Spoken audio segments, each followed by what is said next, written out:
days. Well, But Mike, that's just me. you had no chance, Mike. I mean, if you drive a Datsun pickup with a camper on it and you try to spin it around 360 degrees, you're never going to be a general, man. That's one of my favorite stories, man. I told Tom. I tried to make that turn. Yeah, you're trying to make that turn, baby. I told him Kenilworth Country Club, man, and it's like I go, man, there's no way. There's no way. And I think there was 3 weeks of conversation where I went, and finally one night, and I was sitting in that cab, and we were going, and Mike was like, "I don't care, I'm going to go for it. Let's do it." And we made it 3/4 of the way around, and we didn't tip over, so I was grateful. But yeah, that's I'm ramming you, speed. The obviously the wherewithal and the enthusiasm for things like that have taken you to pretty good heights, Mike.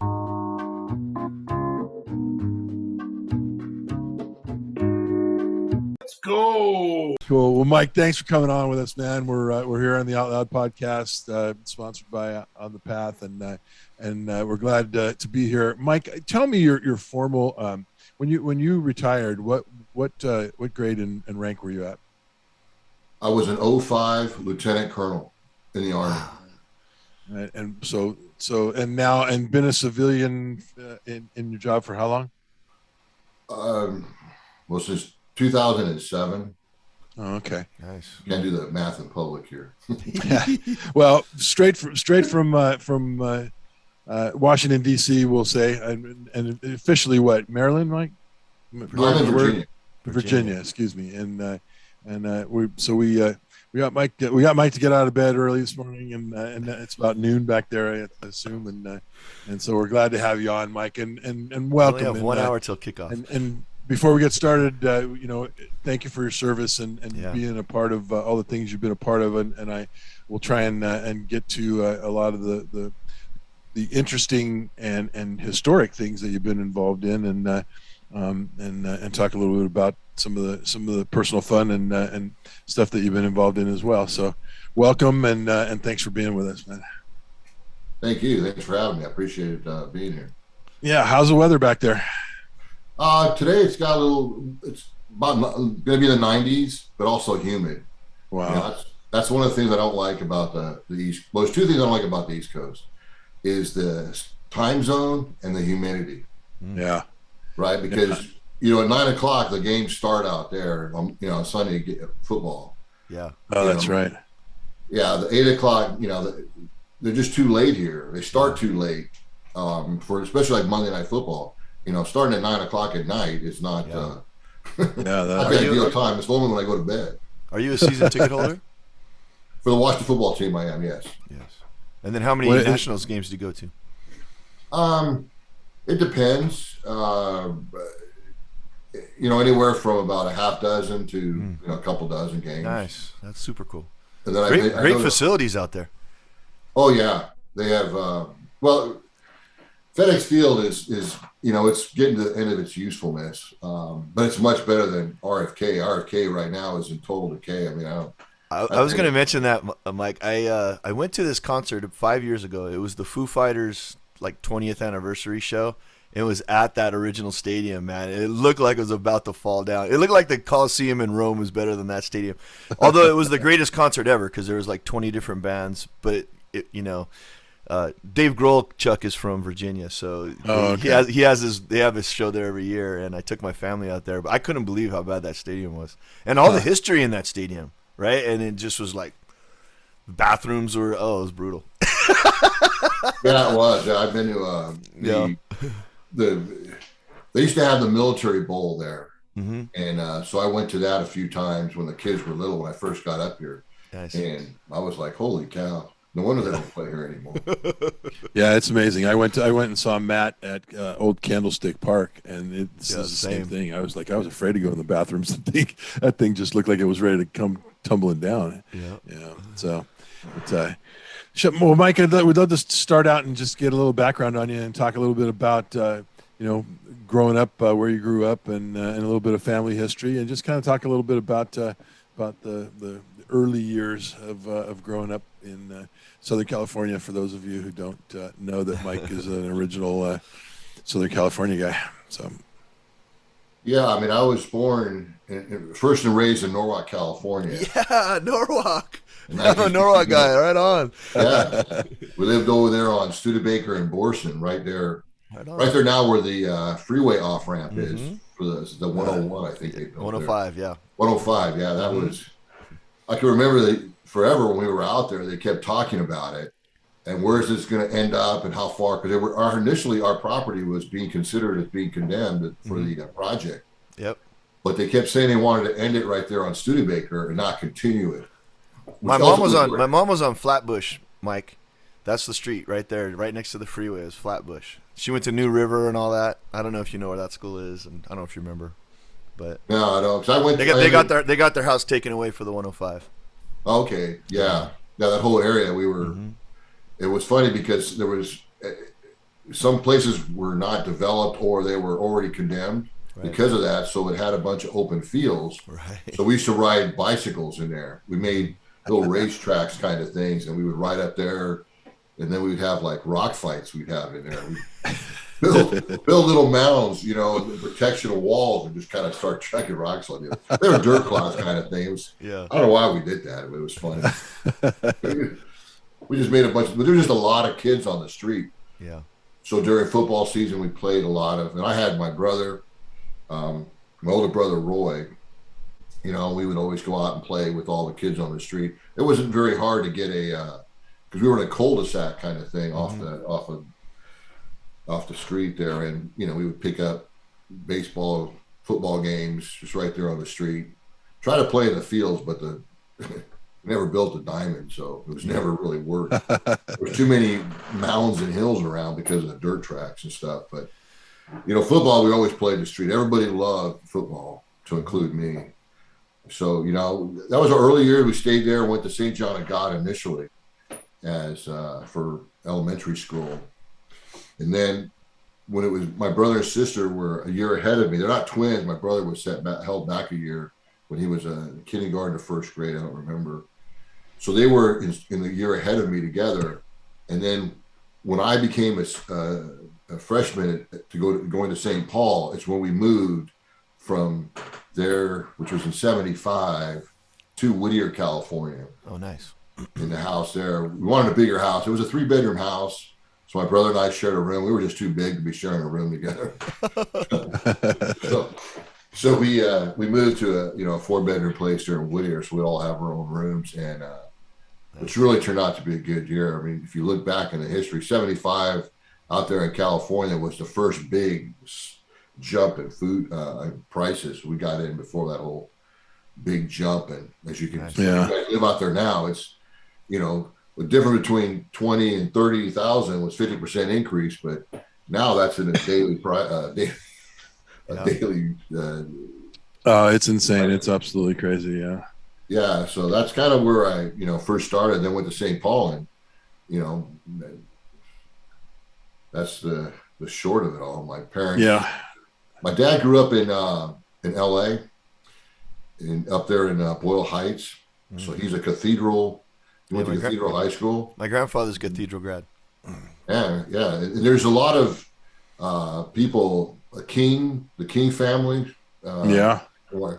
Salcedo, he was up there. Their parents were up there. I think they were all in school together. Yeah. At some point, all their fathers were at school up there, and then their sons ended up all at St. Paul. Right on.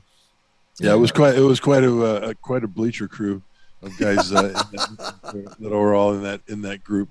So home field advantage, Mike. Yeah. Did you play organized football like in junior high, or I know that the parochial schools had flag and things like that, but did you play tackle? Yes, I played both. I played there at the parochial St. John of God flag team, and then Pop Warner. Yeah. I played 4 years of Pop Warner when I could.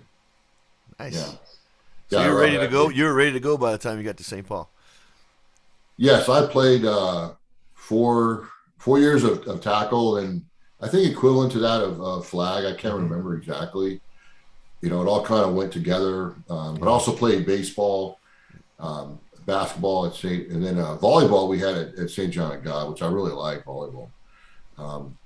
but ultimately the best sport I was in, or for an athlete, for me anyways, was football. Right. You know, that became the ultimate passion when I got over to St. Paul. I never played baseball or basketball there. I ran track. Some of that was just to avoid Happy Valley, you know. Yeah. Coaches wanted us to go, either lift weights all spring or go run a little track. You know, so I wanted to do the broad jump and the long jump, and you know, it was for those of you who are listening in who don't understand the Happy Valley connotation, Happy Valley was our off-season lifting program, and it was in what I'll call a dungeon underneath the bleachers in the corrugated aluminum or corrugated whatever that was, metal encasings, and it was either 400 degrees or 400 degrees below zero in there. Right. So depending on what time of the year it was. So anything to get out of that dungeon, we all ran track, and so that was a way out of that deal. So you know, the thing for me, by the time I got there, Mike, I graduated in '88, so I was 10 years after you guys. And by the time I got there, Happy Valley was, for all the guys who played sports, you came at 6 o'clock in the morning. That was Happy Valley, and there was no happiness in Happy Valley. You know, like there was no way to get out of it unless you pitched that day, unless you were the pitcher of record on the mound that afternoon. You had to work out, and I was like, geez, this is brutal. You know, getting these teenage kids in there. It wasn't happy at all. I don't know what you guys are talking about. It wasn't that way when we were there. Yeah, geez, man. So tell us, Mike, a little bit about your mom and dad, and you know what were they doing, raising kids, and what was their lives like? Well, my mom was born in Anthony, New Mexico area down there, and you know they traced their roots back there before the imperialist American Army came through there. Pancho Villa. It's just an interesting dynamic on that area, how it's changed countries. But she came from a family of 8. Nice. And it was very unfortunate. Her mom died shortly after the youngest was born. She had TB. And then her dad had just passed, was killed in a car accident too, nearly simultaneously. Wow. So they were pretty much orphans, and she was the oldest, so had to take care of them. So the family was brought to the LA area and dispersed among the family members there to help take care of all the kids, because they were all pretty young and stuff. So it was a very big challenge for her, because she wanted all her brothers and sisters together. Sounds like a tough lady. Wow. Yeah, it was. You know, she had to drop out of high school because she wanted to spend more time and take care of the kids more, of her sisters. So they all kind of got together. My dad, he came from a family that was very fortunate. They had what I would call a 7-Eleven store in downtown, and then they also had a little restaurant. And then when the 101 freeway came in there just before the World War II, you know, they had to sell through eminent domain, because they need, you know, the city wanted or the state wanted the property to build the big underpass that's there today. It was all along Vero Street. Yeah. Well, then the war started, and you know, the Japanese were forced to internment camps because of the threat they opposed to I guess the Americans. I guess they weren't American, Japanese. So yeah. American citizens. Yeah, they weren't American citizens. But my grandmother had all that cash, and you know, she was part of that small immigrant community of small businesses. So she was able to, you know, buy the houses. I mean, she ended up buying like 25 houses. Wow. You know, 10 to 20 cents on the dollar. Yeah. Because all they wanted was cash immediately, and they, you know, obviously, who would you trust, right? When the government's forcing you out of your house and everything, you know, and putting you at, they put them at the racetrack, Santa Anita, and all that stuff, right? They just, it was very bad times. So, you know, so then that thrust of my grandfather becoming a handyman to maintain all the houses and work on them and rent them. And they said it was not a very good profitable thing during the war because there was not a lot of people to rent them. So he was actually working at the studios.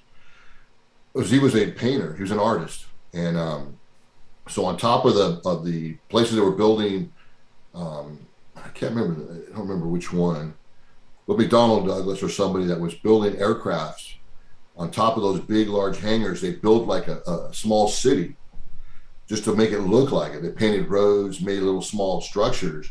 So if you were looking through a bomb site, because you got to remember at that time they were worried about the Japanese coming over and bombing. Right. And of course they would hit the Southern California.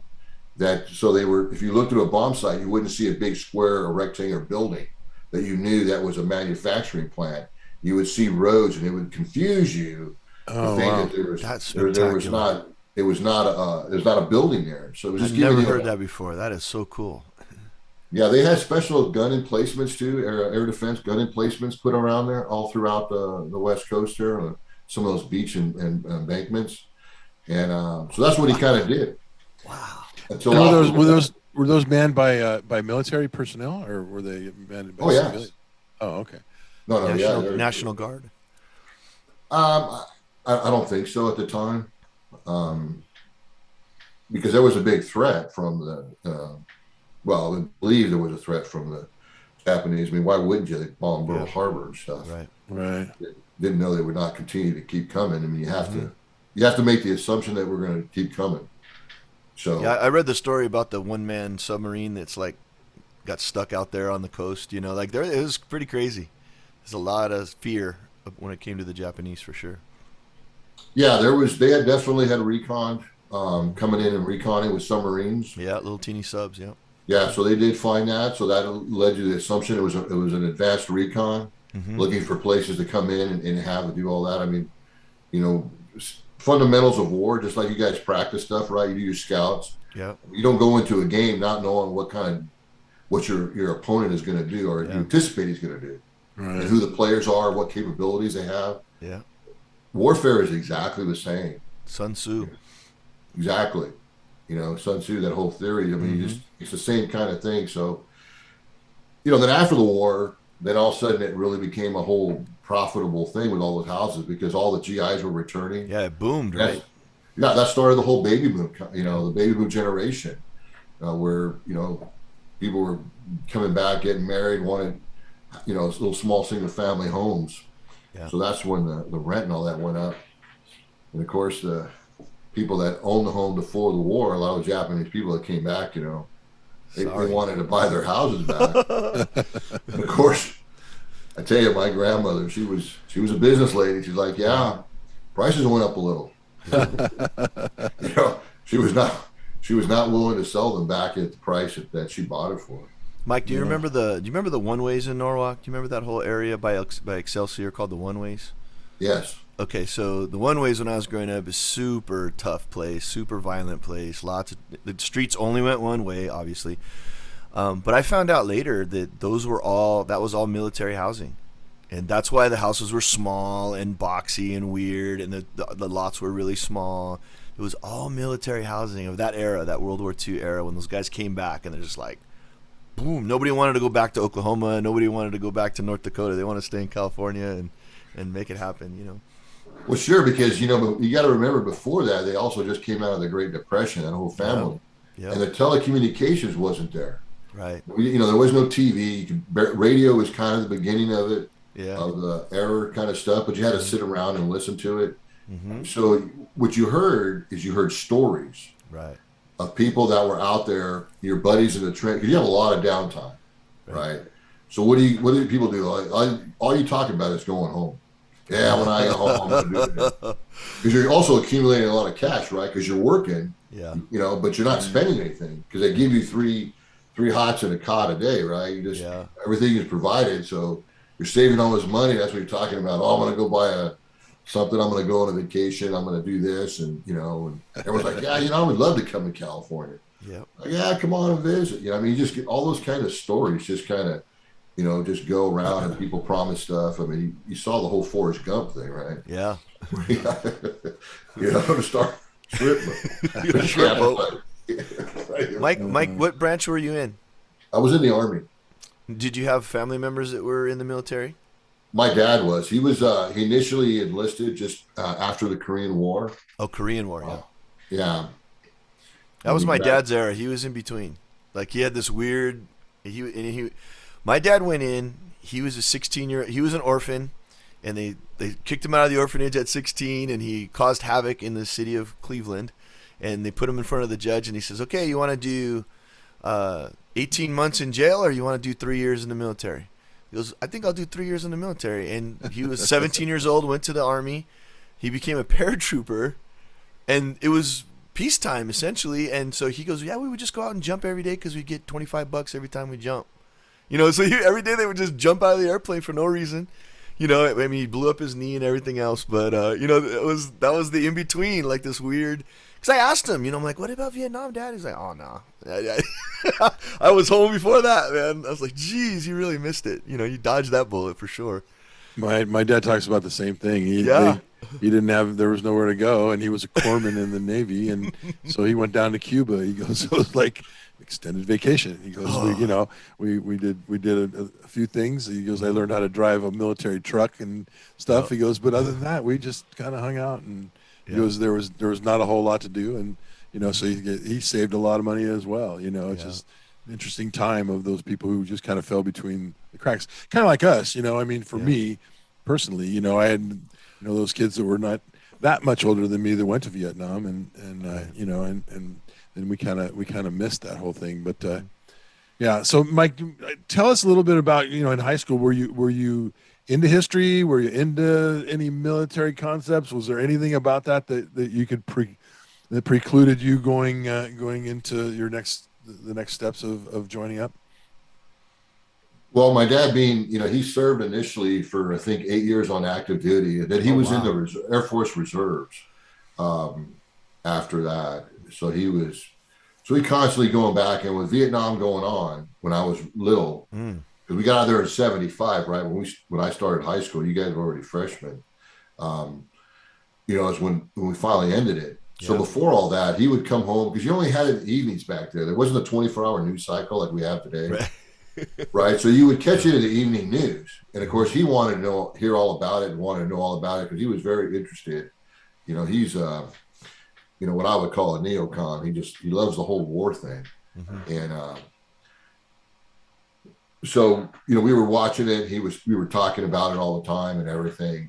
And problem is it wasn't like World War II and everything where there was just constant battles. It was just a low intensity conflict that was just small skirmishes with not a real end state. Smoldering. Mm-hmm. Yeah. So, we talked about it, and we would go to the air show over at Edwards Air Force Base there. He really liked that, to go, and that's what really got me interested in flying.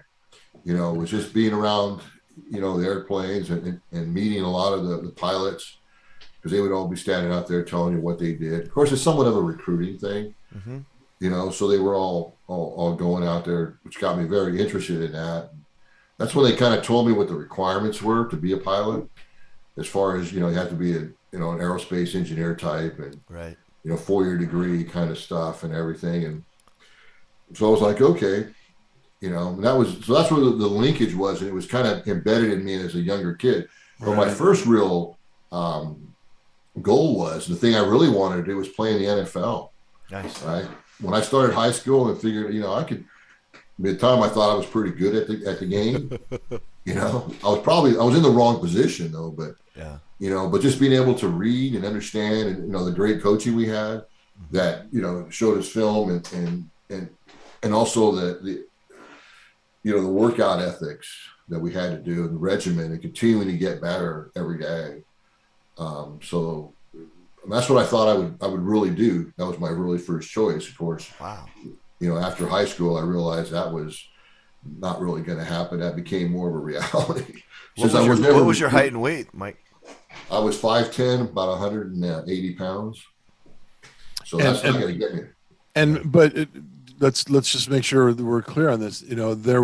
We had a really we went to a championship in Mike's junior year. Mike was an undersized defensive tackle, but unbelievable skills and head for the game, and was one of those guys that I talked to. I'm friends with the guys that were linebackers during that time, and they loved playing behind him because he always knew what to do. He always recognized, the offensive stuff, the study of the game of our opponents and stuff, and so those guys made tons of tackles because those guys up front you were really technically sound and took care of their jobs really well, and being to watch the films of those days, to watch 175 180 pound defensive tackle be as successful as Mike was really a tribute to his his intellect, and that was a big part of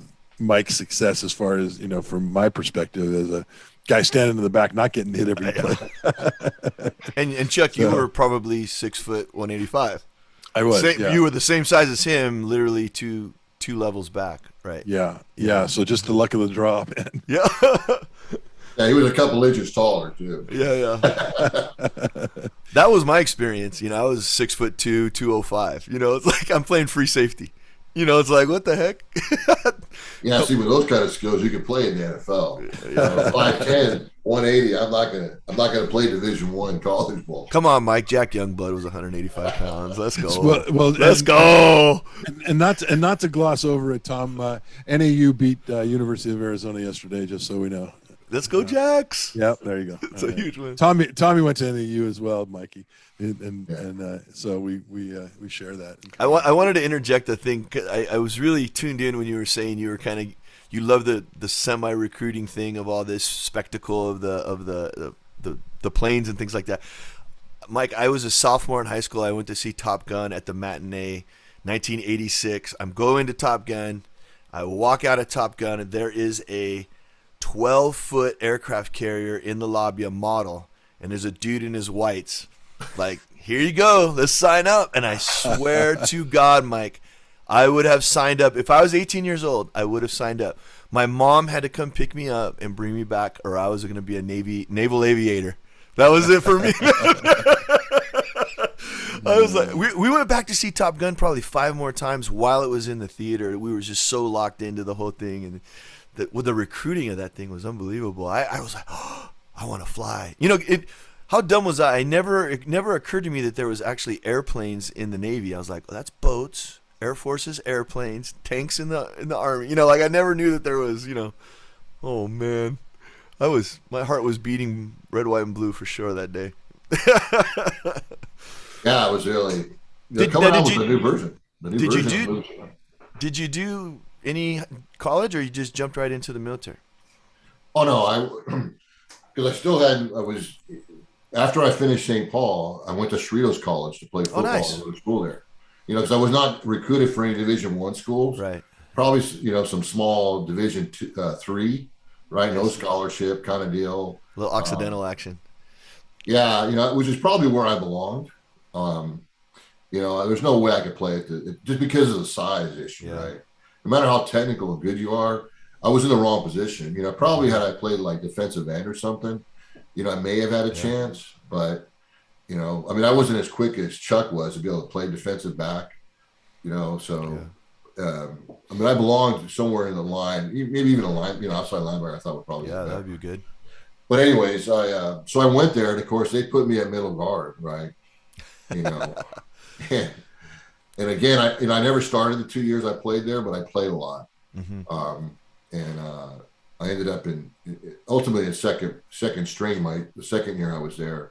But all the specialty teams and everything, because of the ability to I wasn't slow, but so I was able to do all that. But I knew that was it. That was just the end of my career. There was no way I was going to be able to continue to play. There was no interest. The coach told me, he says, unfortunately, Mike, you're just too small. Yeah. That's just the bottom line. A lot of the universities have a minimum size level. Sure. Because just the way it is, So How did you feel? How did you feel about your high school experience? I mean, was it, was it a pleasant experience? Did you enjoy it? Was there a lot to be gleaned from that football experience as you went forward? Oh, absolutely. I mean, it was just, I think it was the coaches and just the whole atmosphere, right? Because I'd gone to a Catholic school before that. Mm-hmm. So I understood about the golden rule and how to, the hard work ethics for my parents and everything. But, is, but the coaches really, helped zone in the fact that you had to study. Whatever you did, you had to work hard at it every day, whether it was academics, which I suffered a lot because I'm much more focused on the sports part of it, studying more of the film and just working out and trying to do a lot of that stuff. So that's just the way it went. Yeah.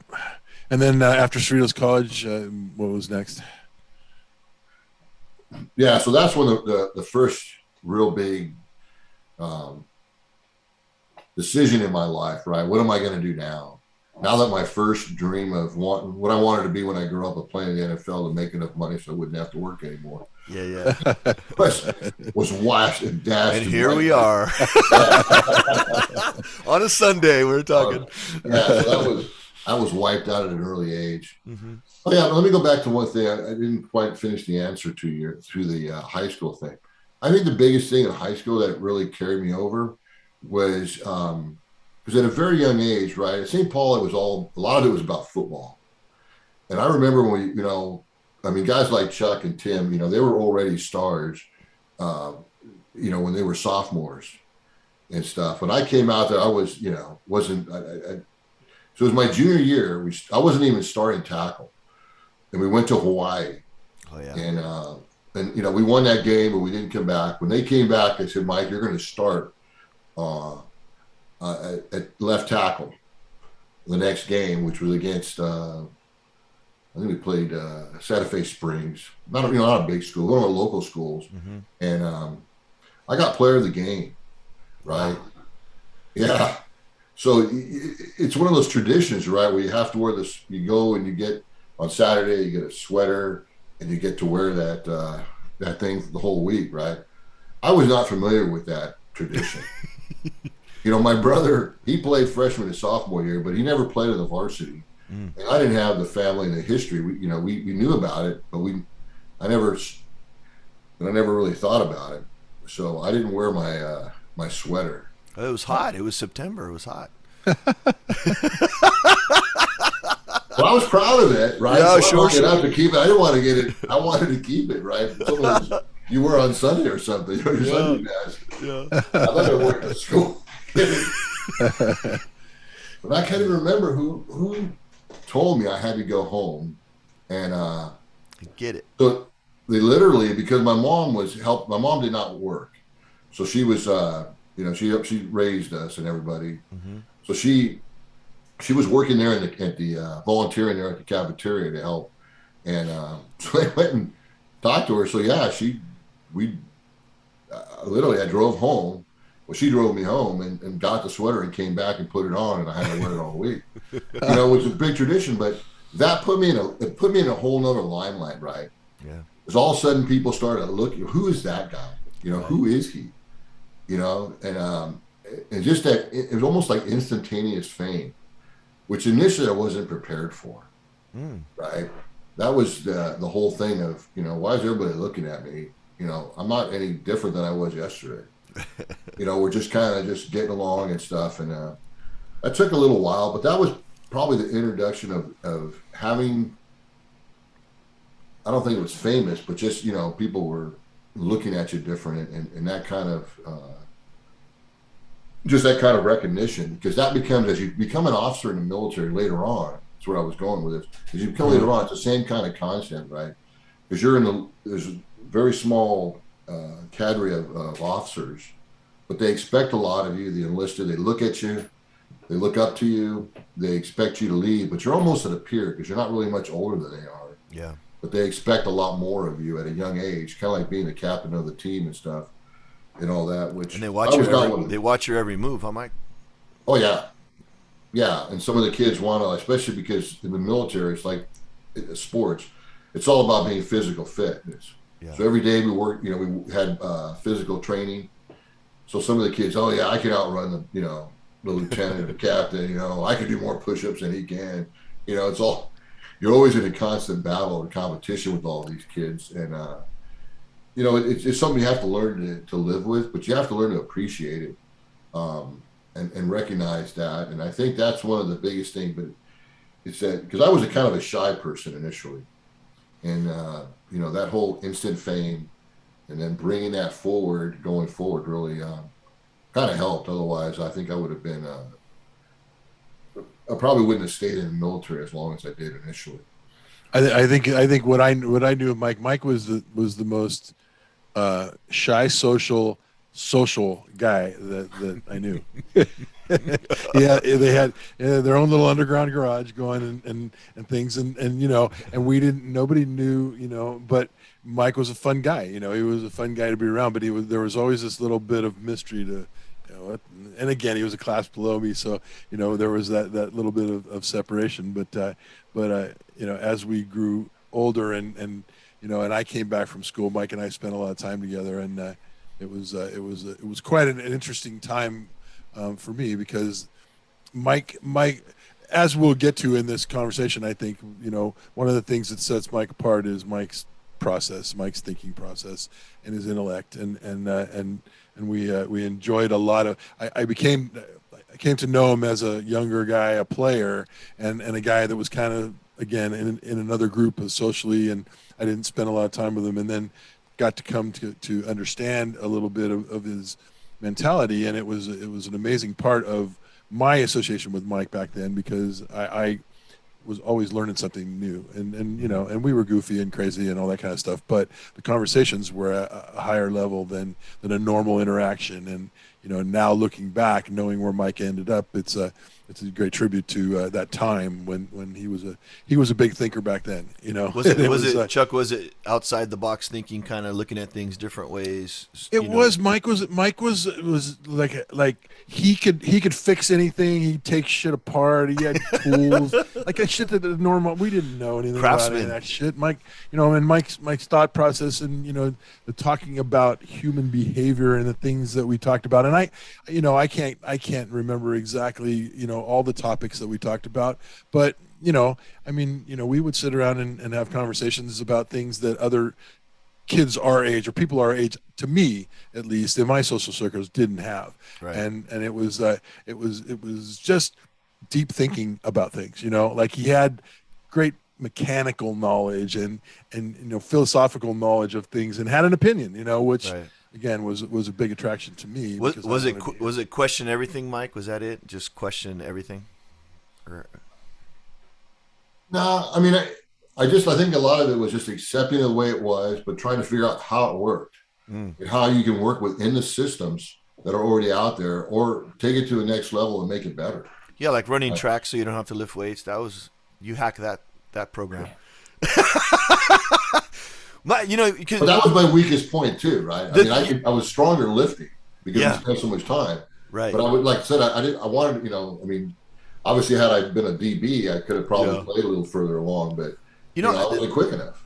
The thing that when I talk to people like Chuck and guys from his class, and Coach Omedo was my coach in high school and all that, Miguel, and I find it fascinating because you guys were in your formative years, the junior highs and the early high school, when the whole Vietnam thing kind of, I don't know, blew up, or whatever you want to call it. I mean, there's definitely a bad taste with the whole Vietnam era. However, 6 years later, maybe you're signing up. Maybe you're walking into that. And I always love to ask, like, how did that all work for you? Because I know that for a lot of people, that was the end. They were just like, no, I don't want to be drafted. I don't want to, this sucks, and I don't trust the government anymore. They lie, and all these sort of things that certainly didn't happen before. I mean, you come out of World War II and even Korea, people were heroes, and now these guys are just getting their butt kicked and not having the support when they came back home. So what made you make the decision, or what was your mindset saying, you know what, I need to sign on this line and give 4 years, and maybe in your case, ultimately, was it 20 years ultimately? Yes. Yeah. Well, how did that work? I mean, you were right in the hot spot there. Yeah, I mean, that's all a good point. That's a good question. Because, again, my dad was in it. So when people say, like they say now, right, you don't trust the government or always lie. Yeah. Right. I mean, I work in the government. I work at the senior levels. I mean, no one's purposely lying. Yeah. Right? I mean, there's some. Well, the Gulf of Tonkin was like the end of the innocence, right? Like that was the first time somebody got lied to.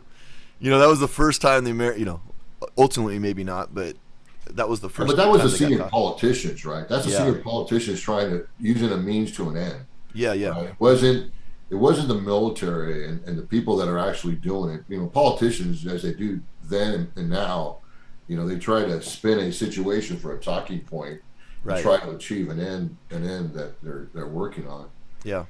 But my dad was in it. I know that I was there when the whole anti-military, because of the Vietnam protests, right? And that, they were spitting on the soldiers. They were coming back. They weren't treated as heroes and patriots as they are today. I don't know. I didn't really, because the Vietnam War ended in 75. We graduated in 79. I did. Chuck graduated 78. And then I went to college for a couple of years. Right. So you're right. We're about 6 years removed. Yeah. From all of that. And it just wasn't that big of an issue. But then Reagan came along, right? Reagan was the president elected there in 80. And he started the whole buildup. Right. The military buildup to help defeat the Soviets at the time. And like I said, he definitely got the flag waving again, didn't he? Yes, he did. And So it's really a question of what do I do now, right? Mm-hmm. My NFL career is over. That never really started. But again, it's I'm trying to look out several years because I got to make a living. Mm-hmm. I got to try to do something for a living, and I want to do something important. Nice. I just don't want to work at because my brother worked at one of the food stores warehouses that were out there. Yeah. Changed names so many times. Alpha Beta. Yeah, Alpha Beta, all those different names. And he worked there right out of high school. He worked there all his life. Mm-hmm. I worked part-time some there with him, as a Fuller Gap job. They were doing surges in the summer or whatever. I mean, I just hated that. Yeah. I remember working with Chuck. We worked at Lucky's Warehouse.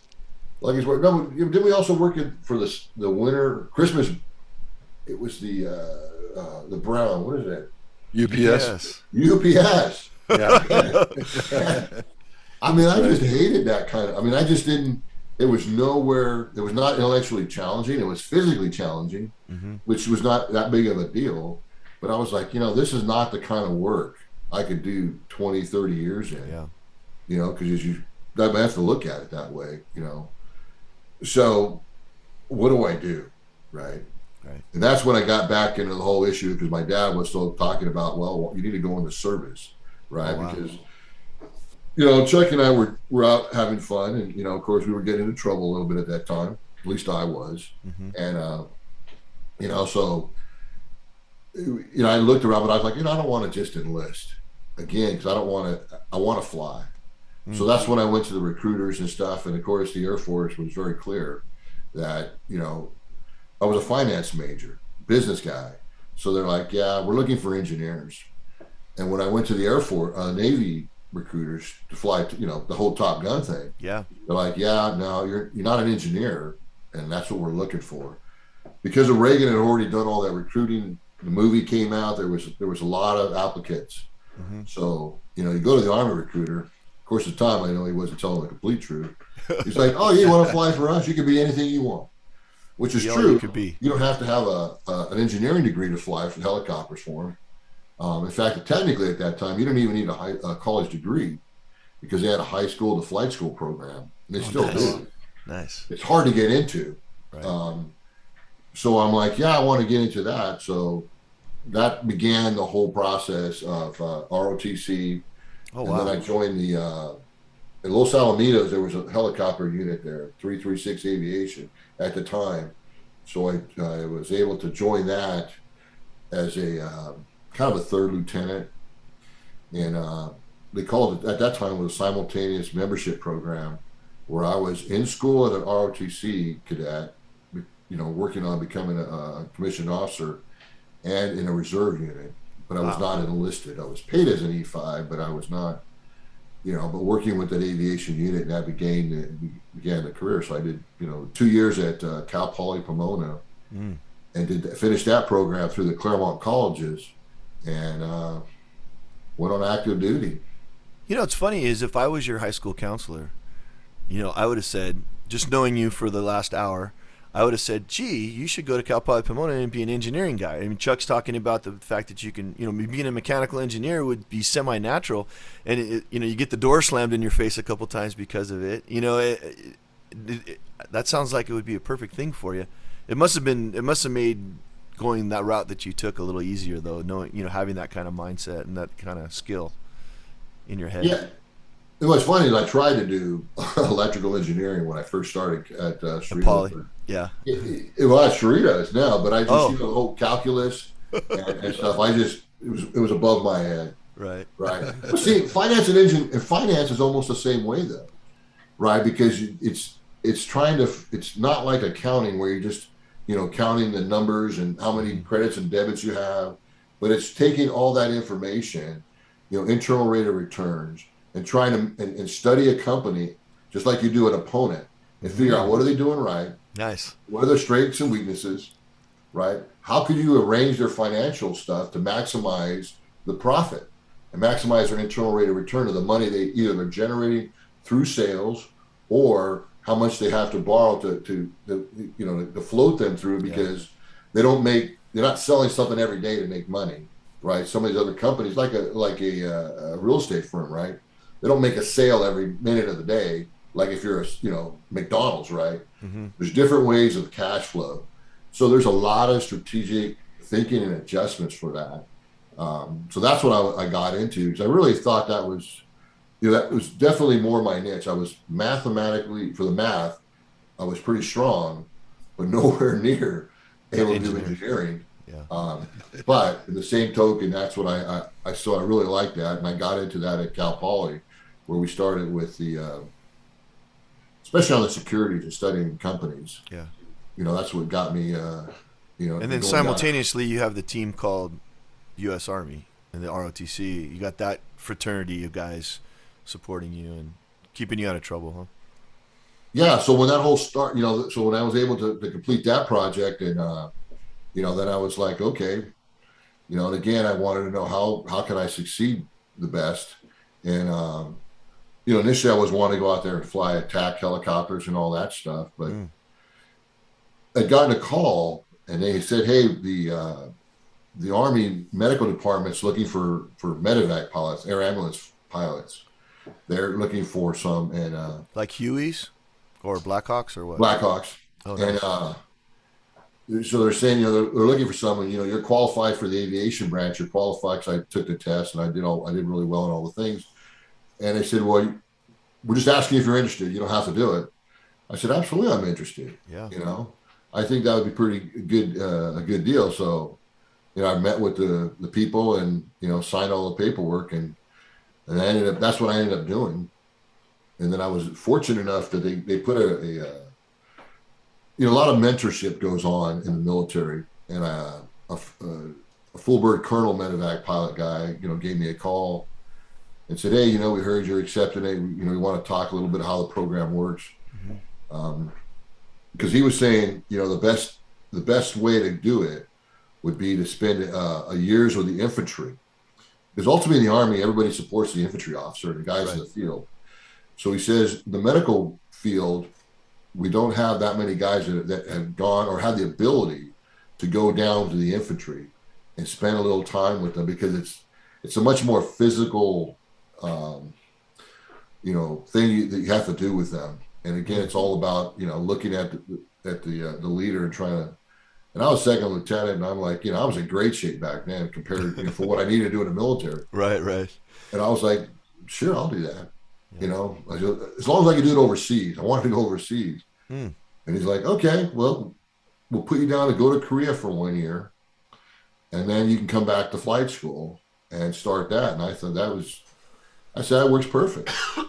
I'm more than happy to go to Korea. Of course, what's funny was like I thought about it. I'm like, where is Korea at? At that time, I had no idea. Just go east. No, go west. Yeah. I always thought that was weird. They call it the far east, but it's west. I have to go west to get there. I'm like, huh? What the hell? Depends on where you're at on this. Yeah, right. You know, from California, how did I get there? Yeah, so that's what I ended up doing. That was it was probably the best thing for me because going down to Korea about 1 year is a hardship tour. Not that I was married, so it was a good thing. It really showed This is me, like 82, Mike. 83. No, I didn't graduate until 86. Oh wow. Yeah. I didn't. So it was, so I went out there and did all that. That was really an interesting concept. What was that? What was it like down there? What was the experience like? Well, the thing is that you're forward deployed, and remember in '88 they were having the Seoul Olympics. Yeah. And the North Koreans had vowed that would not take place because they were not going to be included. Well, initially they wanted to have some of the games in North Korea, right? But they just said it's not practical because the country is it's a backwards country and it's secretive stuff. You couldn't get fans in there and all. They just said no, it's all going to be in South Korea. So they were threatening stuff and they were kind of pushing stuff to the border like they were going to attack and then come back. And so there was a lot of alerts and scrambles to go up there. So you really got that whole feeling of, game day was going to come on. So, and so it was a lot of waking up, and we also practiced it too. Our practice though were a convenient time. Yeah. When they would start their stuff, it was always an inconvenient time. Right. You woken up at 2 a.m. and said, hey, we gotta, you got an hour and we gotta get to our assembly area fully dressed with our combat load. So you kind of like, man, I ain't gonna make it, So you started to learn to not, to sleep with some of your clothes on. Yeah. It's Firefighter style, yeah. Yeah, there was no pajamas kind of stuff. You didn't need that anymore. So the Blackhawk was kind of cutting edge when you got into it, huh? I mean, you were one of the first guys on there, because I know the Hueys had a long run, right? I mean, the Hueys were legendary. Oh yeah, all purpose deal, and then the Blackhawks, you guys used them, and then we went all the way to now. I mean, they're still using Blackhawks, aren't they? Oh yeah. It's going to be things are bomb. Yep. Yeah, they were built in the late 70s, but it wasn't until the early 80s when they started in mid 80s when they went to full production. I'm always fascinated with the different versions. The ones with the guns on the side, ones that are medevac, ones that are troop, ones that are repel. It's like there's so many different darn things. It's just a pretty cool thing all the way around. And that's what you flew every day, 8 hours a day, huh? That was your job? Well, we didn't fly that much. Yeah. Oh yeah. When after I left Korea, I came back. I went to flight school, and so after flight school, it's almost a year-long course. Yeah. And then I went to my first assignment at Fort Campbell, and where's Fort Campbell? That's in Clarksville, Tennessee. Oh, Tennessee. Around the Tennessee-Kentucky border. Yeah, sorry about that, Chuck. How competitive? I just wondered, how competitive was the flight school, and how intense was that? Was that what kind of experience was that? It seemed that would be a really interesting, trying to again go from a civilian to, or at least a non-flyer to learning how to fly. What was that like? Well, once you were fortunate enough to get selected, but a lot of the selection process was just a physical ability, right? The mental aptitudes and the physical aptitude too. What is it? Well, you have to have dexterity. You're using all 4 different limbs different ways. I mean, it's twice as hard as a plane, for sure, right? Oh yeah, and that. You got the stick, you got the yoke, you got the feet. I mean, you're going. Yeah, the collective and cyclic, but yeah, yeah, eye to hand coordination and the ability to scan out front. I think that's probably why I really got into it, right? Because it was like reading, right? You had to look at your surroundings and you had to determine. See the formation. Yes. Yeah. Well, you laugh at that, but it was because you're doing a 3-dimension. It's not like you're driving, right? Driving a car where you just kind of scan it around. Even in a car, right? You look at the cars in front of you and then in front of them to make sure you're, because if they stop way in front of them, you just understand the whole concept, right? But the same thing with flying. But the problem with the flying is that it's military flies at night, which is with goggles, which makes it like looking through a small tube, right? And it's all green, and it's very little contrast, so it's extremely difficult to tell exactly where you're at in space. When you get down into a low area where there's trees around and there's bushes, and especially on the stuff on the small, like a boulder on the ground, you won't see it until the very last second, right? So it becomes a challenge when you're doing that stuff. I mean, obviously you don't do that all the time, but you have to. You have to do that. Let me tell you a story about that in flight school. The way flight school is set up, once you get accepted, which is very competitive. I'll answer that question for you. There was about 70 people in our class. And in that class, there was half of those were warrant officers, were guys that were either had gone from college that were going right to flight school, or there were some high school to flight school kids. But most of them were college graduates that were going right to flight school, and they would become warrant officers, which means they would just be pilots, right? They would not be in leadership positions. But I was a commissioned officer, so I was going to be in leadership positions and a pilot. And so of that, so 35, so it's kind of broken in half and half, would get the aircrafts and stuff they wanted, or pilots and commission. They had just started a new thing when I was there, which they called multi-track. What that meant is there was going to be a track built just for the Blackhawk. That had just started the year before I was there. So that became, there was 8 slots. So out of all those people, only 8 officers were going to be flying in flight school at. Otherwise, you would have to learn how to fly the Huey, because that's what the main aircraft was there. It was trainer, but that time was now becoming a trainer aircraft, the Huey. And you'd have to come back for a 6-week transition, they called it, in the Blackhawk to learn how to fly the Blackhawk basic stuff. And then you go to a unit and you get all spun up. So they, so there was 8 of us, and I can't remember the exact number of people that wanted those slots. But what they did is they broke it up and said 4 for commissioned officers and 4 for warrant officers. So the 30, that's where the 35, that's where I was going with that 35 number. So the 35 commissioned officers, I would probably say 20 wanted the Blackhawk. Right. So, of that, I was one of the 4 that were selected to go into that class, into the Blackhawk. So I was very fortunate, just from that perspective to get in and went in. That's elite numbers.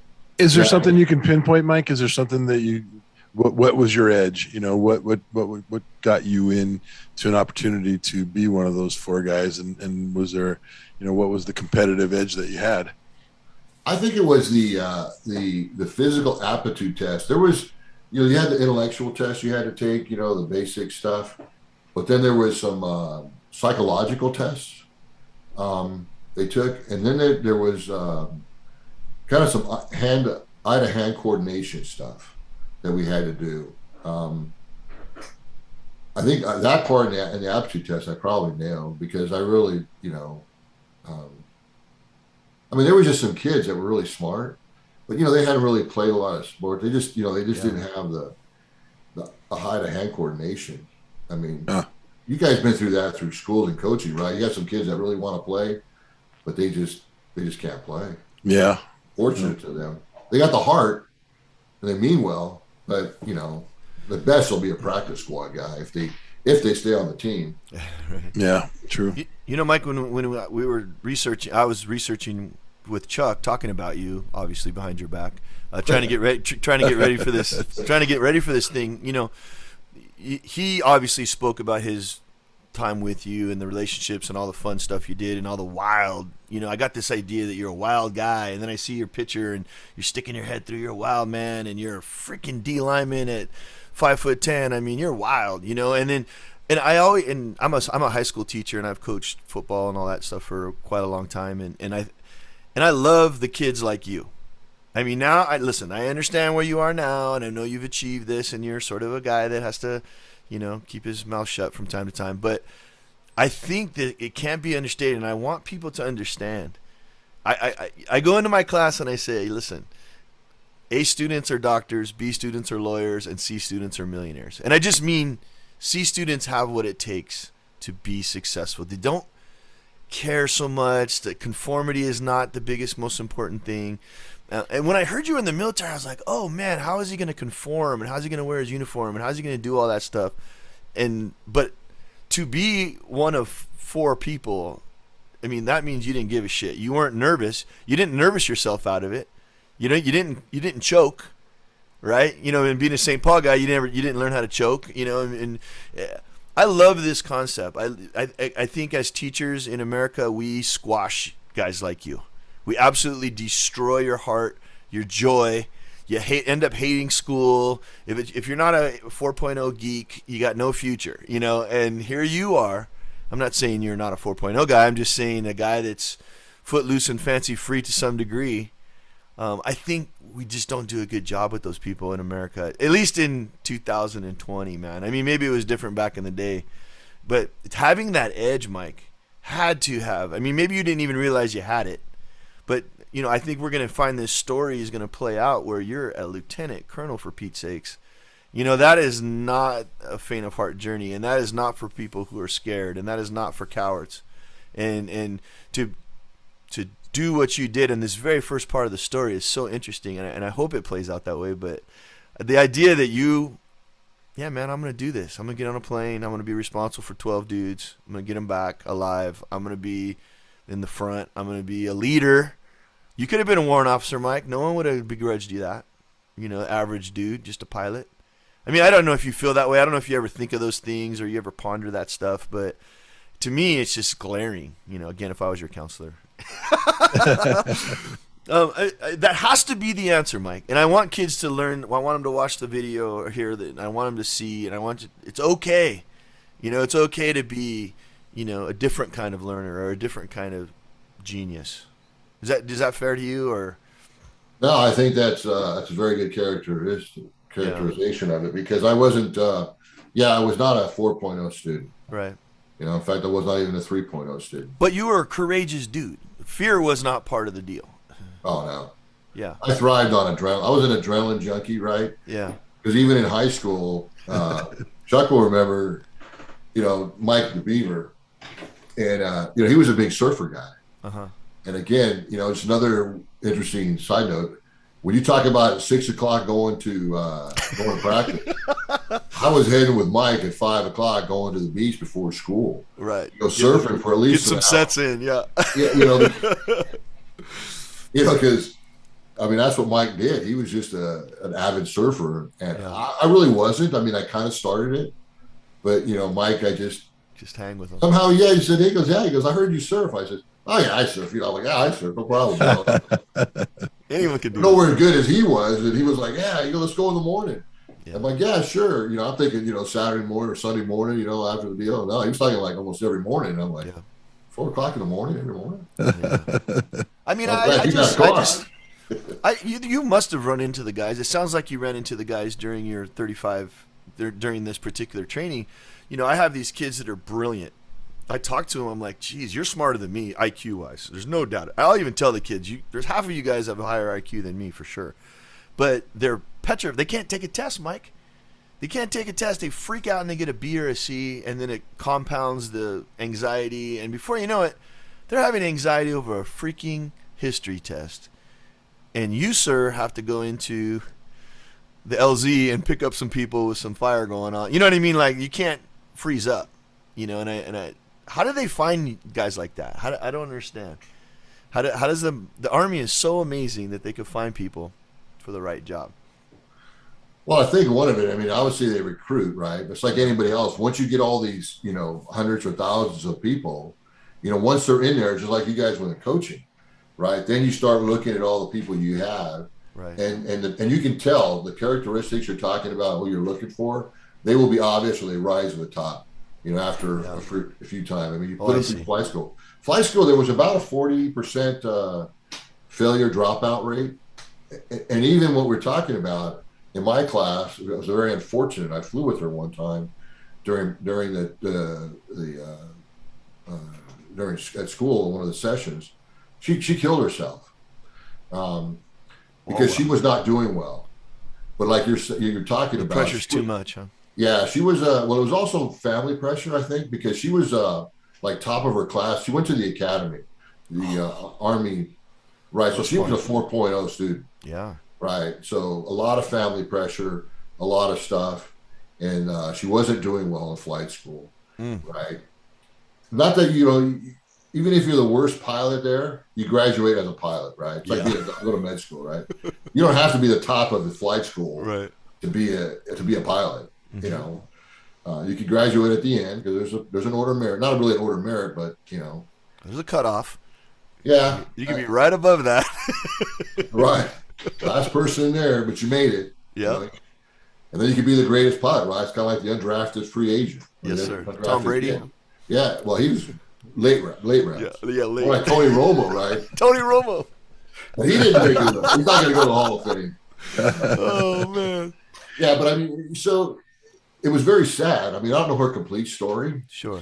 Other than I know that she had killed herself because they did us a safety stand down day during school just to kind of talk about it because, as you're talking, right, there's a lot of stress in the school.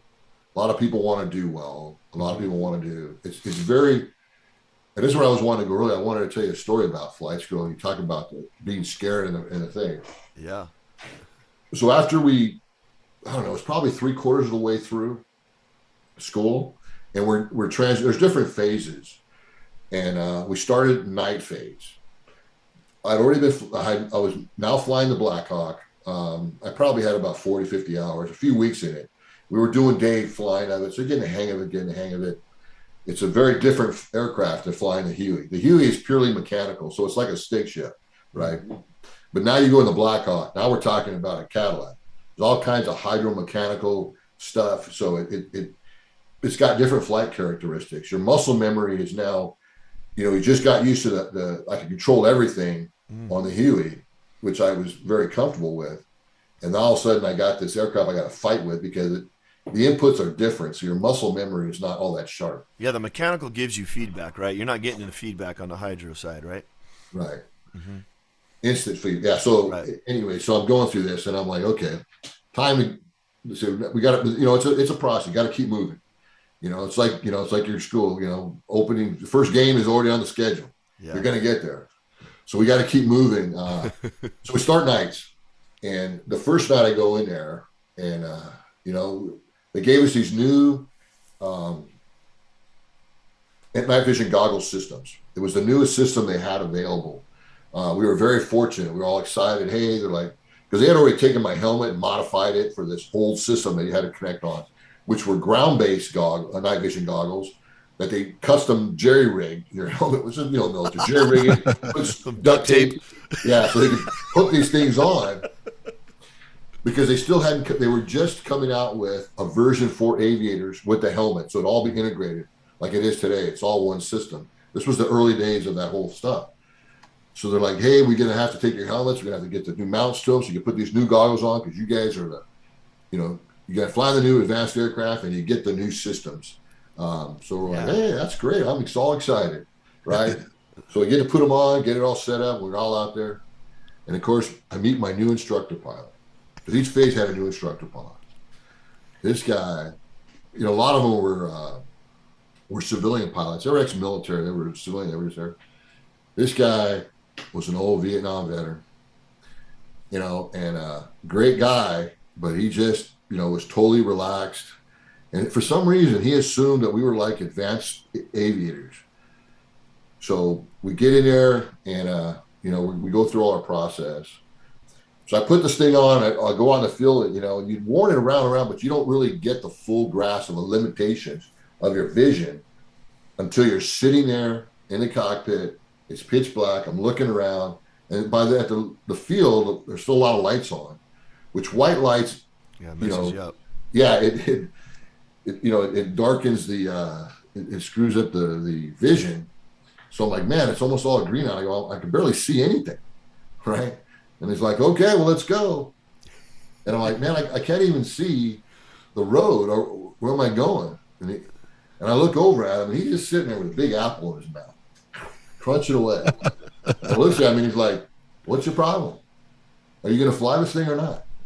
I'm like, well, yeah, I can fly, but I go, how do I tag? I mean, I'm already now starting to get nervous, right? And he's not building me any confidence because it's the first time.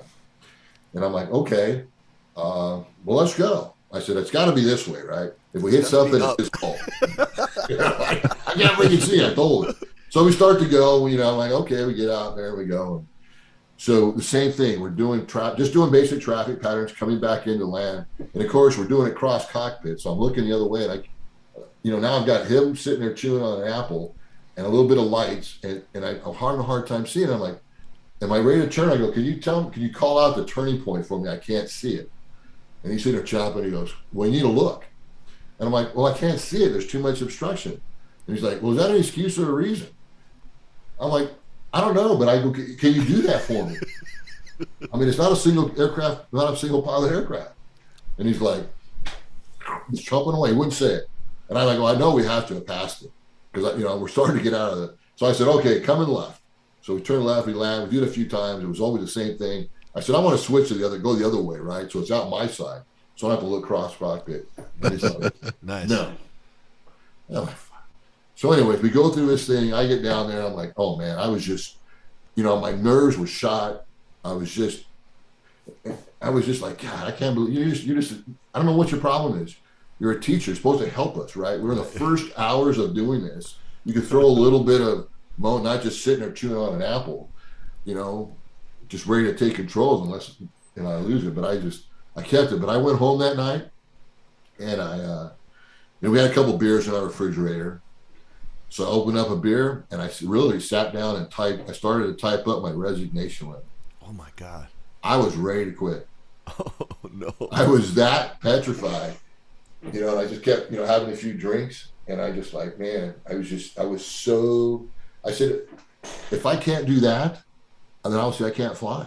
Yeah. Right. I was just, if I can't fly this thing, and I typed it all out, and then I talked to my roommate the next morning, because we were kind of on night shift, so we and he's like, man, I didn't have that kind of experience with my deal. The guy, he helped us a little bit, told us and everything, and then he's like, because he was not flying the Blackhawk. He was still in the Huey. He did not make the cut on the deal. And he's like, man, you can't give up. Because, man, look, you get in the advanced thing. He goes, you're so far in advance. I said, well, is it advanced to anything? I said, if I'm nervous, I can't do it. Right. I'm going to have people's lives I'll be responsible for, mainly mine. Right. So I was like, yeah. I said, okay. I tore it up. It wasn't really finished, but it was just the whole concept of me wanting to give up. And I said, yeah, you're right. I'm not going to quit. That's for damn sure. I ain't going to be good at that freaking idiot. I said, if he continues that, I'll just ask for another instructor. Right. I mean, there's got to be. This is crazy. And then the next day, I went and talked to the other guy we fly with. We fly with two people. The other guy sits in the back while you're up front, and you kind of switch. And he felt the same way. I said, well, we'll just give this guy a couple of shots. We can't, the first day go there and cry that this guy's not really helping us. So then the second day was kind of like totally different. Then he starts to help us, right? I don't know what he told us, but he kind of told us, yeah, I was just wanting to see how you guys could handle the ultimate stress, right? Right. That was, that's the way he started it. The next day he was helpful, the thing process. I was like, man, it's pretty scary though. Man. Because, well, if you don't let go of the controls, I would have taken it, because and he's true. I mean, I get the point that, I was not in control of the aircraft. I just couldn't tell where I was exactly going, but I was just going. right? Because you got to just keep moving. It's like driving a car. You're like going somewhere, but I don't know if I'm going to hit something or not. I'm assuming he didn't have the night vision on. I'm assuming. Oh yeah, but the new stuff. Yeah. Oh, okay, so he was having probably the same problem. He was probably chewing his apple, going, "Man, this sucks. This is terrible." Well, no, but after would a while, you get used to it? I mean, then all of a sudden it becomes second nature, right? I mean, it's like anything else, right? Once you learn the vision, the limitation, and understanding on how to do a good scan, right? It's just like anything else. Someone's got to show you the technique, teach you the techniques, and then you got to practice it for muscle memory and stuff. And that's all it took was just time. That's where you get into training. I mean, we only had talked about that stuff, never had executed it. Right. And the first time we're executing it, he wasn't throwing that, hey, make sure you're scanning. If you can't see it, let me ask your co-pilot to help you. Ask your team to help you. It's a team game, right? If you can't see something, that's why there's no review mirrors on the aircraft. So you have crew members in the back normally you just ask them, hey, how does it look in the left rear? And they'll tell you, right? Because that's their responsibility to help with the crew management. So it is that way normally. But he wanted us to do it all on the first time, and it really unnerved me. But then after the second time, and after that, we started with it helping. I mean, it just got down to near zero as far as the concern. In fact, I ended up really enjoying flying that way. Nice. It's interesting. One of the theories of coaching that we operated on for a long time after this suggestion was put into our atmosphere, it was nothing's ever as good or as bad as it seems. If you can just persevere for one more second, sometimes victory is only one more moment of perseverance away. Right. And no matter what level of stress you hit, if you just wait a little bit, you can get through that. And then, from a teaching aspect and from a coaching aspect, it's way easier to start hard and be a hard ass and then back off and become more human than it is to be really human, and then to try to ramp it up because you get used to that level of. So maybe him doing that to you early on was kind of a gift, They used to tell us in teaching school, no smiles before Christmas. Like you're a teacher, you got to be a hard ass until Christmas, and then everything, and then you can be nice. How long did you fly after graduation before your first conflict, before the first war, whatever? Was it a couple of years, huh? Yeah, within 2 years. Yeah, 2 years. And then that was Desert Storm, or? Yes. Wow. Yeah, I didn't get to go to Panama. We were supposed to go to Panama. Right. But at the time at Fort Campbell, I was still at Fort Campbell, and they had a special operation unit was also there at Campbell, the 160th. Mm-hmm. And they had gone first. And then all of a sudden we got a week-long ice storm that hit that area. And we had, and the airfield at that time was just not set up to have multiple aircraft there, C-5s, basically like 747s. And you have to have de-icing capability. And, we were in Army modes. We didn't have all that stuff. They brought in a little bit of it, but it was just not enough to be able to fly a bunch of aircraft out of there. All they could do was get the special ops guys out. Because a lot of it was just before it kind of came in. They saw it coming, so they were moving the stuff over. But because we were waiting. Yeah. And then after, it wasn't that long. It was only about a week and a half. So they just said, that you guys are not going to, you're not going to go. Special ops is going to do your role. That one didn't last long, though. I mean, how long was that? Yeah. The whole thing, start to finish, yeah. Yeah, that was only because they were trying to find Noriega, and then they found him, hiding in one of the embassies. Clint Eastwood found him, as far as I know. Heartbreak Ridge. Yeah. So he was in the embassy, and they were just, they started doing loudspeakers and stuff to psychological warfare to get him out of there. Yeah. I was my son is Army medic, or he's out now, but he was an Army medic, and he was this close to being on the flight deck, and it was a matter of the amount of hours that they had to. He was going to be in New York chopper. He was going to be on a Blackhawk. He was going to be in the back, and he was going to bring guys back. But the time that he was at that time, he was a reservist. And instead of the one weekend a month, it was going to be like 3 weekends a month. And with his job, it would just turned out I was like, I can't do it, you know. And I was like, yeah, at that point you just go all in and just go full time again or whatever. But I think it's interesting. It's so nice to hear, you know, you're the front end of the ship versus the back end of the ship for sure.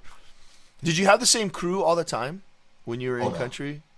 Different dudes? Well, when we were in country, yeah, when we were in the war, we tried to battle roster us and everything. But for the most part, we probably had only a couple of different times that we switch out. Because I know like the B-17 guys in World War II, they were the same 11 dudes. You know what I mean? It was like they were a team. But, God, it's so stressful. We were pretty much the same team, I think. How long were you in Desert Storm? The whole thing, or? Yeah, we were out. Yes, I was out there about a total of 8 or 9 months. Tell us how that went, Mike. Tell us kind of the timeline of getting your orders to go over there, and what was that like, to just the experience of knowing you were going into a combat zone, and what was that like? Yeah, that's a good story, because in flight school, we were in Dothan, Alabama, which was about a 90-minute drive down to Panama City. So during the summer, you know, you talk about some really smart guys. I was with a group of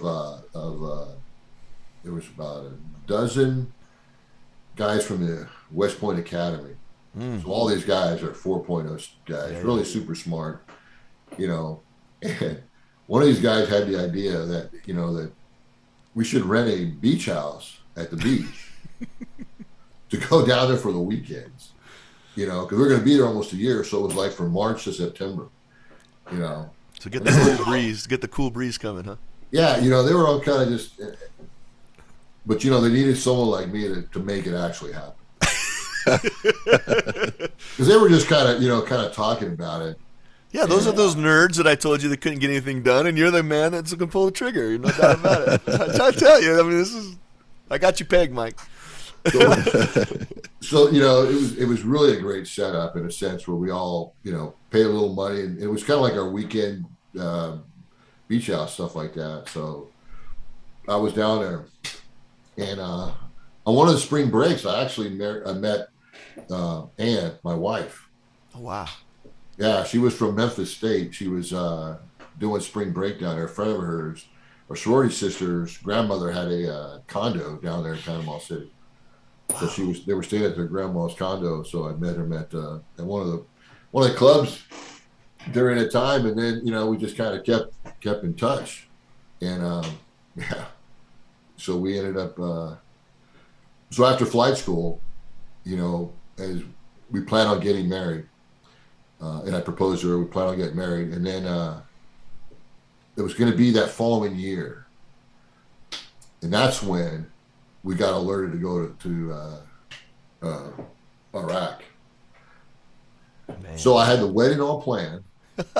You had your deposit in. Oh yeah, the deposit. Holy cow! Oh man! You know, and I had worked a field deployment earlier with a friend of mine so that we could switch, so he could, you know, I could have that time off during that time to go to get married there in August, and then all of a sudden the war started, or the war, you know, was starting to happen, and we could have had the wedding because it was before, they said, oh, we'll delay your departure, Mikey, and you can go get married and then meet us over there. And I was like, yeah, that is an option. But I tell you that at that time, you had the full gamut of feelings, you know, from, hey, you're going over there, you know, be good, be safe, you know, we're cheering from you, all the way to, you know, the wife at some point was like, you know, you started the goddamn war just so you don't have to get married and do all this shit. So you had that full range of emotions. You know, and I said, well, why don't we look at just getting married and then I'll go. But the problem is that the wedding wouldn't have been a happy time. Right. Because everybody would be concerned, oh, Mikey's leaving, right? It was, you know, by the way, it's on the news. It was already started with deployments. So it was all in the news. And So I said, no, we're going to do it afterwards. And that's the way it's going to be. But yeah, people didn't want to give me back deposits and all. I was just Gee whiz. It pissed me off to no end. Was there any? I know this is going to sound morbid, but was there any concern that she wouldn't have gotten your benefits if you didn't come back, or would there? You know what I mean? If you die, she gets benefits, right? And you weren't married, so you don't. She doesn't get benefits. Is that how that works, or? That is correct. There's so you're taking a little risk there. Girlfriends don't get, no matter how awesome they are. There's certain things they get, certain things they don't get.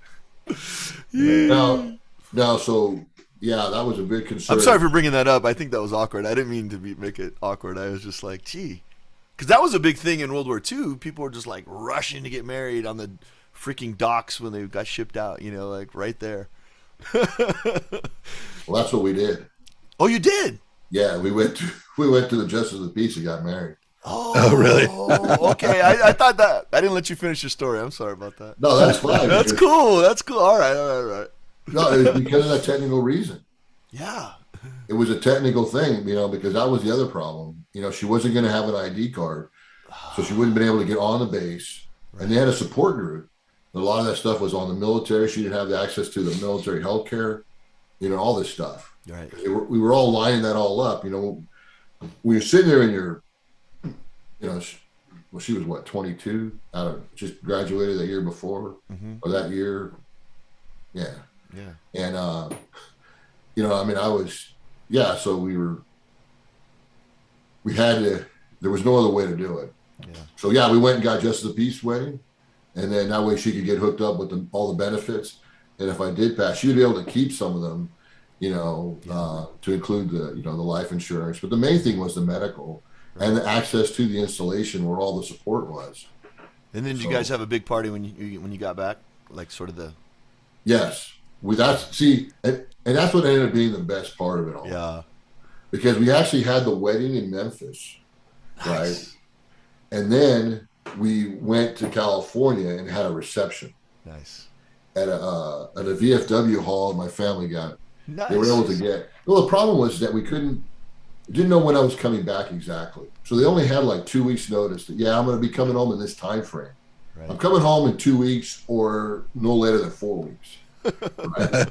Because there was never a timeline. Right. We were going over there at that time. We were like, we're going over there till it's done. You're not going to come back until it's finished, one way or the other. So anyway, when we came back, it was very short notice, so we couldn't have the combined wedding again. There was no groomsmen, right? Because they were all, Chuck, some of those guys that were all out there, and they just couldn't make it. We're not going to be able to make it. So I told the wife, I said, let's just do it in 2 separate parts. Yeah. We would just do a reception in California. Yep. And then a formal wedding in the church, the Catholic church here in Memphis. That's where all her friends were and everybody was at. So that's what we did. We did that part second because of the fact that it was, we had more time to plan it and get it in the church. Because when I finally got a date that I was coming off, and they gave us 2 weeks as soon as we landed. They gave us 2 weeks of block leave, they call it. Everybody go home and come back in 2 weeks because the aircraft and everything were coming back on a boat. It's just going to take a little while. Boats don't travel as fast as airplanes do. And the Middle East is a long ways from here. What was your rank at that time? I left as a first lieutenant, came back as a captain. I was in that transition. Nice. Yeah. So let's not get too far ahead of ourselves here, because I really am interested in the combat flights, and that's, to me, that's fascinating. And it's one thing to fight, but to be flying in and bringing back wounded people, injured soldiers, and those kind of things. To me, that's one of the most fantastic things I can think of. And but tell us how that was. Flying in flight school and those kind of things and doing your hours, that's one thing. But now you got potential taking aircraft, anti-aircraft stuff, and all that kind of good stuff. Tell us a little bit about that and what was it like? Yeah, being a medevac pilot, right? That's a little. It's a little different than if you were an attack Apache pilot. or those other guys that actually go down range and shoot things. We were part of at Fort Campbell. It's a division that's based around air mobility, helicopter movement of the infantry. Just like you're talking about the 82nd, and your dad was, they're parachutes. They jump into the battle zone. Right. We fly into the battle zone on helicopters, or Is it air cav? No, it's not air cav. It's air assault. Those are the guns. Okay. Yeah. Right. Yeah, it's air assault. Okay. Is what they call it, or air mobility. I think when it first started, when you see, we were young and we were young and we were soldiers once, something like that. When we were soldiers. When we were soldiers. Yeah. Yeah. When from Vietnam, that movie that they showed. So in the beginning of the war, we were there for months before it all started, and then the air war started.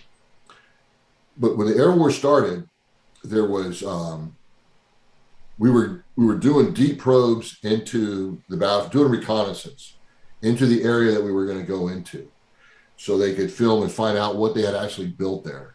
So you had to get around some of their defenses. You had to fly low. It's a desert.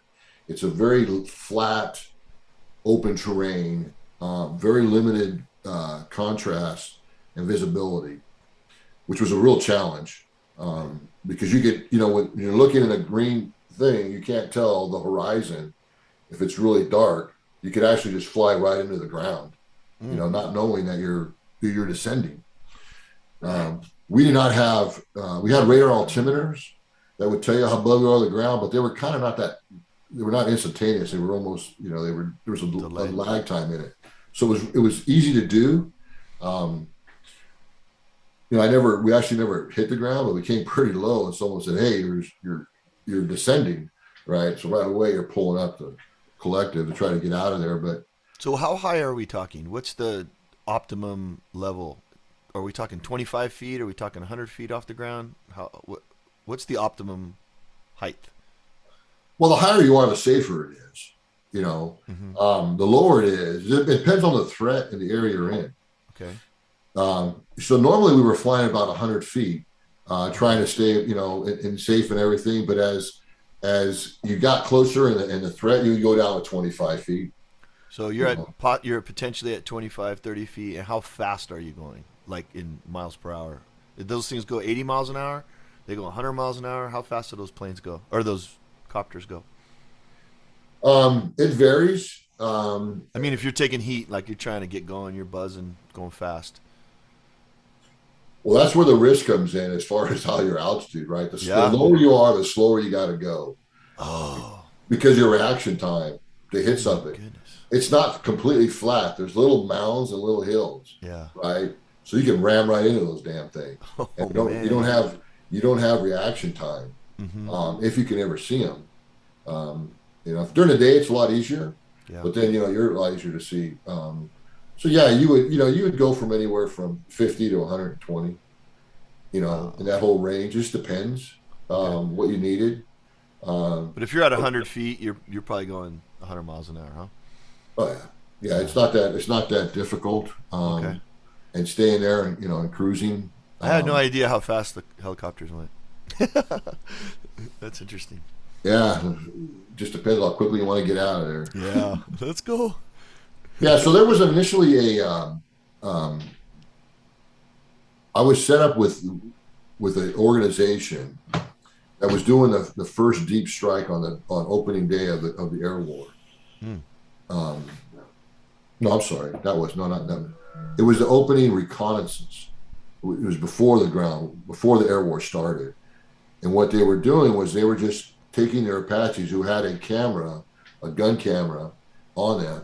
And they were just flying up there all the way to the Euphrates, which was the main highway, which is where the division was going.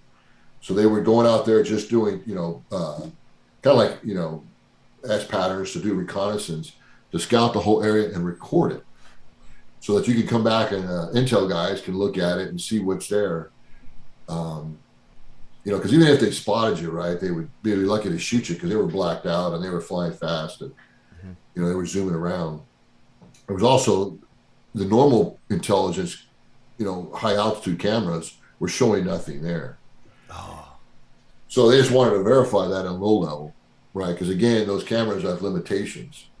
So anyways, I sat back at the command post.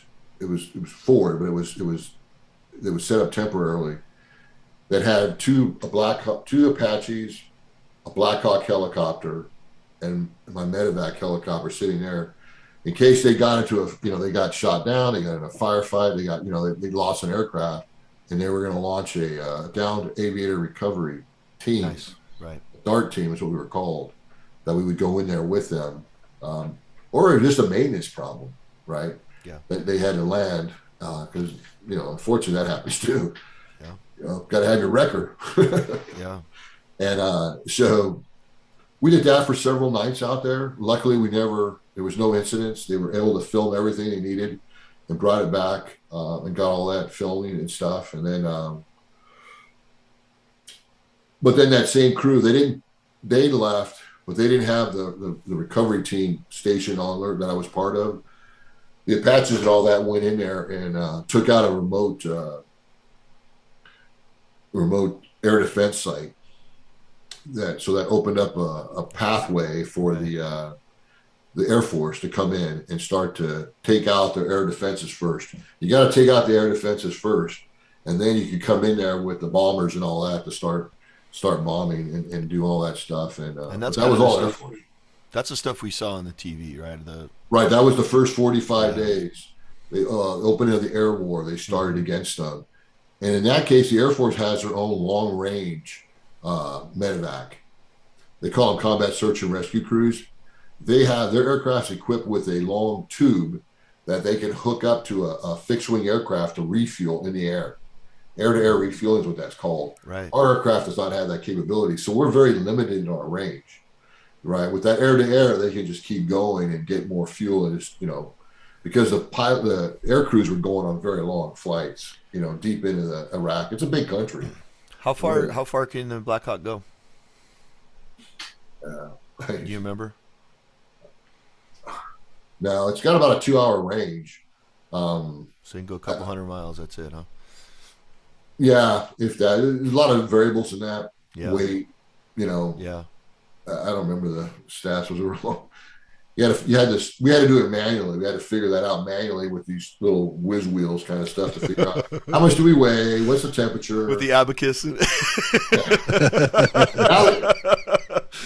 Now they have these nice little, computers. Yeah. These little systems. You can do all these.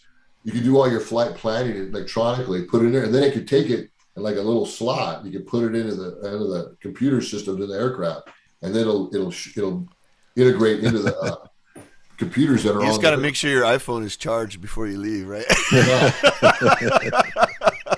Didn't have any of that stuff. Yeah, it's funny. I was having a conversation about to somebody that didn't understand football preparation, and I was talking about back in the day when I first started coaching, we did scouting, and you'd go 1st and 10, positive 40-40, right hash, all the things. Well, they had the little computer cards that had the little holes in them all the way around, and you'd go around at the end, you'd slash them as the play went on, and you'd slash them, and then you'd stack them, and then at the end you'd go in and you'd punch them. First down, 1st and 10 would have a hole punch.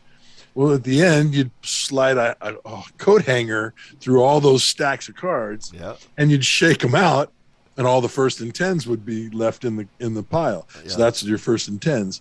Now it's full on automated, and we've got a computer system that does it all and stuff like that. But it's so amazing that you do things out of necessity. And you're doing them however it is that you can do them to the best of your ability with the tools you have available. And it's always funny to look back and say, wow, we did it. We did it.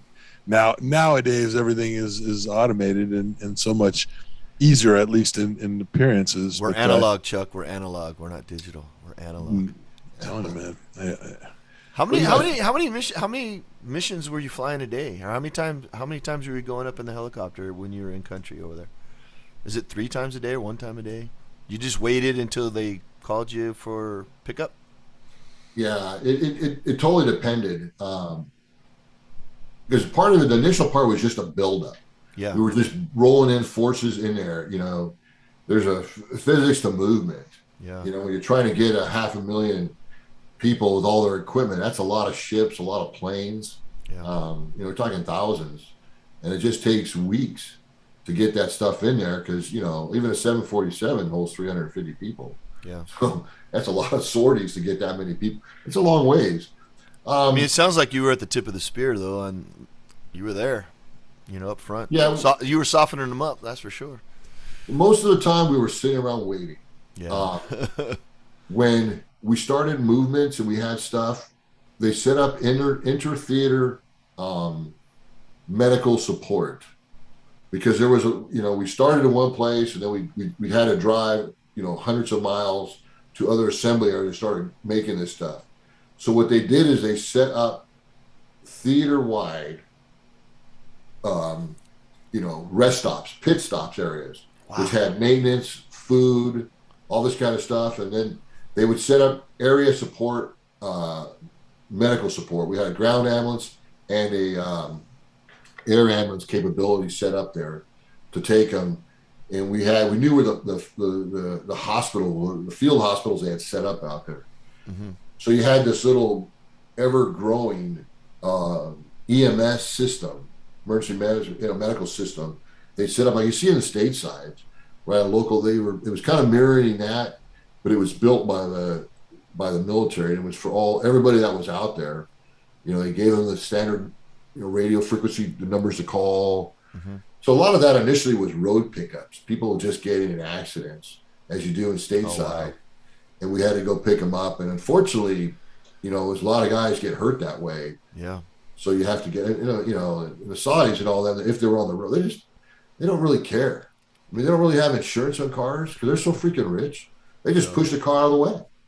So yeah, My son said when he went to medic school, there's this whole thing where, you got to pass and it's super intense and you got to learn all this stuff and you got to pass. And if you flunk out of med school, you go to driving trucks. And then, the truck drivers, that's the most dangerous job in the military because of the roadside bombing, Sure. IEDs? No. IEDs. Yeah. IEDs. He goes, those are the guys that get blown up. We do not want to go there. I'd rather hold a gun than drive a truck, and he was saying, oh man, we were so nervous. We didn't want to, wash out,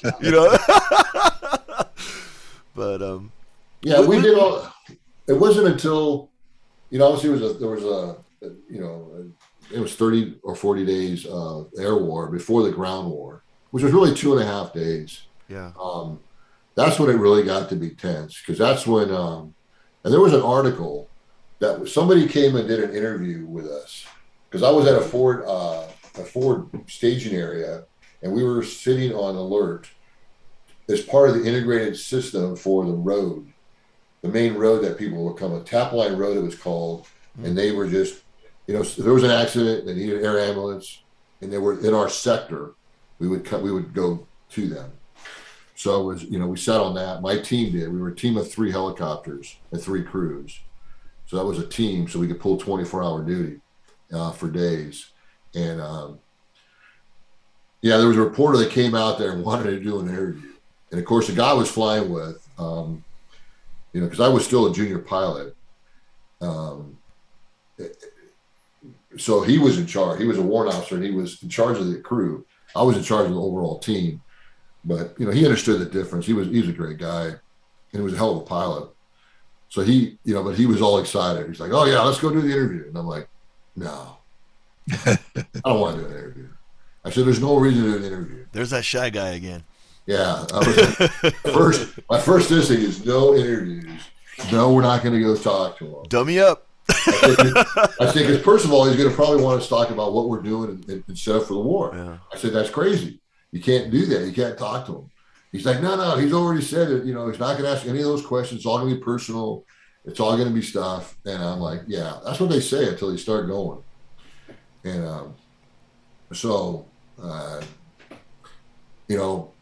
and he's like, well, it's too late. He's coming in to our little setup room. And I said, I was not happy about it. So, anyways, he came down, and of course, I let the other guy say, "You answer all the questions," But then he slowly drugged me into the conversation. And it was mostly about like where I'd come from and all that. I know the Whittier News picked it up. I have if I ever find my pictures of all my pictures, my dad kept a couple of copies of the. I think it was the Whittier, Daily whatever News. that paper was. They picked it up and had a pretty good article. It ended up coming out the day before the ground war started. Oh wow! And that's when it talked about the the nervousness and some of the techniques that we had. That's the part I didn't like, is I didn't realize that he had given them the techniques that we were practicing. Like saying the low level flying, and then we were doing a. The Blackhawk is a very great aircraft, and it can do barrel rolls and flips, but you got to have a lot of altitude to do that stuff because it drops like a rock. Right. But it can physically do that. We are prohibited from doing any kind of those maneuvers, more than, we can, I forget the limit up. I think it was, you can't do a 90-degree stand the darn thing up, because it's that way it'll stop, right? Because a helicopter, with a rotor, right, you change it, you stand it up, which puts the force this way, which stops you, kind of sends your aircraft so it stops your momentum, So we can only do, I think, a 60-degree nose up as high as you can go. That's it, right? If you go to 90, you can stop a lot faster if you needed to. But that's pretty dangerous because, one, you're going to start losing altitude, and we always fly low, so you don't have a lot of room. Right. But that was one of the things they allowed us to do. They said, we're changing the limitations. You can go to 90 degrees up, but you got to be over 100 feet, and you can only do it for a few seconds because you're going to lose altitude. At first the momentum's going to keep you up, but then it's going to drop like a rock. You don't want to get there because that drop like a rock means you're going to lose your tail and you're going to kill yourself. So it's worse than trying to, So there was that one. And there was also, you could do the same thing as you can get it and you can turn it sideways and come up to an almost, a complete stop that way. And that way you can feel a little better when you feel your drop. You can see it and feel it. And again, that one was only, I think it was a 30. Anyways, they allowed us to go to a full turn, but that puts a lot of stress on your tail rotor. So I think those were the two limitations they gave us to allow us to stop faster. Because that's always the issue, is being able to stop, land, pick up, and then get out of there, right? You nose it over. The same issue going over. Right. You can't go 30 degrees nose low because you're going to kind of come down initially. But I think we can go to 60 degrees nose low to allow us to accelerate faster, but wow. There's a lot more risk to that. It's, on a routine basis. So the problem is and that was our first thing. So that's all great when you say that, but it's like anything else. We got to practice that. Otherwise it's not going to work. Yeah. You're going to seem a new thing. And when under fire or under pressure, you would, exceed the limits more. It would be a total new feeling. So they allowed us to practice it, which was an interesting. But we had to practice at 200, starting at 200. Yeah, give yourself so Mike, room. Good. Ultimately, then, were you flying into combat zones? Were you flying in and taking fire and stuff? Yes, ultimately, yeah. But luckily, it wasn't that long. They moved all the way to the Euphrates, and the team I was on, we moved all the way up there. We took out. Luckily, most of the guys we ended up moving though were Iraqis, than they were than the Americans. We didn't take nearly as many casualties as projected. Inflicted a whole bunch. Yeah. The guys that were close, they kind of helped. I mean, most of them they left them out there, let their own medical, which they really didn't have, fix themselves. So they probably died of wounds. It's probably a high rate, but that's what war is about. It's like any other team. You don't. A guy gets hurt on the other opposing team, you don't go out there and help them. Right. They're supposed to help themselves. Mike, when in my class, we get to the Cold War, and it's very difficult concept for the 10th graders and 11th graders to understand. It's very difficult to understand the Cold War. What is this? And one of the things I do is I say, okay, I can't really show you Black Hawk Down. I know that's Somalia, and I don't want to skip ahead or anything like that, but I want you to watch this movie if you want extra credit. Watch the movie and tell me what you think about it. Write something out. We'll give you some extra credit. And at the end of the year, the kids want extra credit. Let me get some extra credit. And I ask them about the movie because it's very powerful to me. You know, just the Black Hawk Down, and I ask them what the biggest scene was, or what was the thing that affected them the most. And I swear, Mike, 5 out of 10 kids say there's a scene in Black Hawk Down where they come back with the Humvees, they get the people out of the Humvees, and they have to go back. And the guy hoses out the back of the Humvees, and there's all this blood. And they, for some reason, there's a lot of bad stuff in that movie, but for some reason the kids seeing the blood come out of the Humvee was something that was a super powerful image for them. Really affected them. I'm assuming that there was some blood in the back of your Black Hawk from time to time, or each and every mission. Was there any effects, the carnage part of the war, was there any effects on you as the pilot, or you were business, and I'm just landing and taking off and going and getting guys and bringing them back safe? Was any of that visual stuff, did that affect you at all? You had a long career. Was that something that bothered you? No. Is that special? Is that special to you, or is that you're trained in such a manner that doesn't affect any soldier? Well, I'm sure everybody handles it in their own ways. Right. You know, the only time, it didn't really affect me, but the only time it made me feel proud, because most of the time we did great. We helped people. Yeah, you're saving lives. Yeah, saving lives. Other than there was some, it was, which knew you had to be in a lot of pain. You could hear the scream from people screaming from pain. Right. Before the medics would get, they carried morphine. We had great super medics. I mean, these guys absolutely were paramedics almost. I mean, they were just rock stars. They were specialized trauma, because that's what we deal with, is trauma. Kind of a first responder, because we don't deal with routine care. Right. Yeah. So they have a pretty good drug kit on them. But morphine takes a little bit of time to get in. You got to be able to get it to them, get it in. Mm-hmm. So you can hear some of the screaming, but we're also communicating. I have 2 or 3 radios in my helmet and the headset because I'm trying to talk and go, get out of there, where we're going. Yeah. If it's peacetime, then you have the FAA, and you have all those other people you have to talk with to get clearances to get up and get out and get into the airspace. But even in the peacetime, you got to notify people that you're moving, because there's a lot of young. Got to remember, wars are fought by young kids. Yeah. And from our perspective, and they're nervous. Yeah. I mean, half those young kids, they're nervous. They see something, they'll start shooting. Yeah. So unfortunately, there's sometimes friendly fire. Mm-hmm. Luckily, though, most of those kids know the Blackhawk, and they love the thing. And plus, you're usually where you're at, but every once in a while, you'll hear people have gotten, and of course, usually their peers will stop them and say, "Don't shoot them." Yeah. What are you doing? That's our guy. Yeah, it's the good guys. Yeah. But let me tell you a story. When I first started flying, and I was at Campbell, I was a junior kid, probably a month or 2. I just gotten there, and I was flying with one of our captains. He was a pilot command, been there a few years. Was a great guy from the area too. He still has a house in Nashville, Tennessee.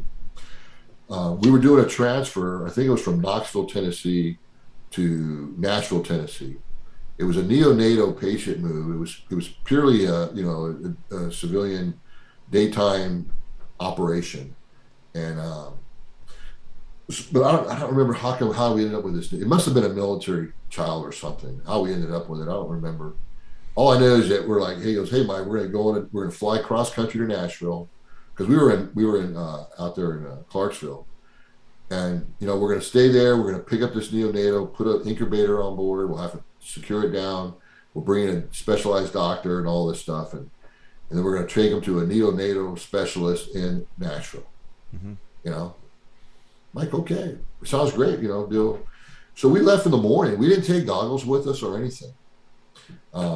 So we fly out there, we get down there, and then all stuff starts going wrong, because the baby's got to be somewhat stabilized. Yeah. Because it's hard to work on them inside the aircraft. So anyway, they tied the machine down, they get it working out. We're delayed for hours. They bring us pizza to eat because we're sitting out there waiting, and no big deal things. And all of a sudden, the time is ticking, And I'm just like, man, you know what? It's going to be dark before we get home. We don't have goggles, you know? Wow. Because I'm thinking, I'm like, man, I don't like flying without goggles on, because, you know, it's when it's dark, you want to have that extra aided capability. And he's like, yeah, well, there's not a whole lot we can do, you know, but we're peacetime. We'll just go up higher altitude and turn on the lights, you know, and do that. And I'm like, okay, it seems kind of weird, but I get it.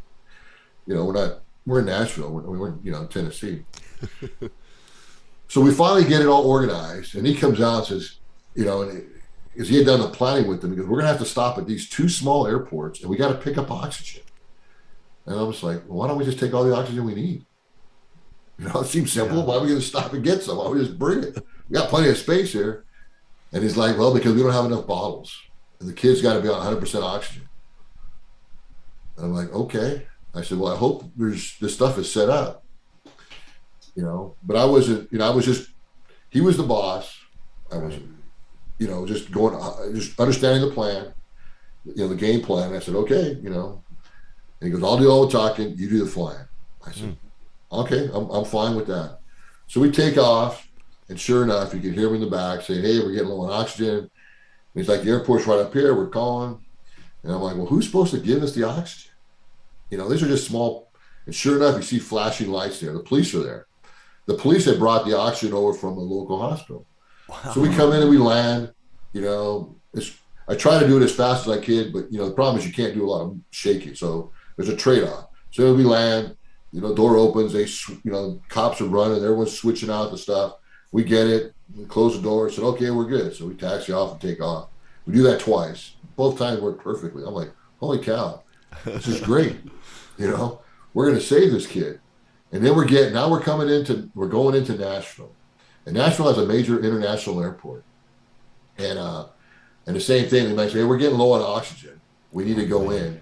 And and he calls, Todd is his name, he calls the approach, Nashville approach. He says, Nashville approach, you know, this is Army Medevac 123, requesting direct to the hospital. I don't know the name of it. We'll just call it Nashville Baptist Hospital, which was just on the other side of the airfield. And the approach comes back, says negative. We have, you know, aircraft on short final. We got aircraft on short final. And he comes back and says, you know, requesting expeditious order. We have to go straight across. I do not, I have a baby on oxygen that's running out of oxygen, requesting to go direct. And he says, negative. We've got an aircraft coming in. You have to go around. Oh, man. Because I don't have time to go around. And I tell you, it was just like out of the blue. You hear, and I don't remember the actual name of the aircraft, but it would just say, you know, United 123, you know, Nashville approach. This is United 123. We are executing a go around. We're on short final executing a go around. You know, so then you hear this long pause, and then my friend goes back and says, Nashville approach. This is armed medevac, you know, requesting to go direct. And then you hear another long pause, and then finally the guy comes back on. It just seemed like a long time. Probably was real quick, but because I'm sitting there saying, well, I'm gonna have to make a decision. I got to turn. I can't keep going because he told me to nose it over and go straight to the hospital. You know, until we run into a thing, we'll get it. I'm going to get you clearance across this thing. And I'm just like, all right, Todd, but there's a freaking aircraft coming. You know, holy. Lucky it's, you know, you're having reaction time. It's far out. I can make a quick turn. I can get out of the way. And then finally he comes back on the Nashville approach and says, okay, Roger, Army Medevac 3, you're cleared, you know, across the airport, report cleared of the airport. So then we get, as soon as we do that, he starts going, and that's when Todd talks to the other pilot. He says, United 123, thank you very much. Damn.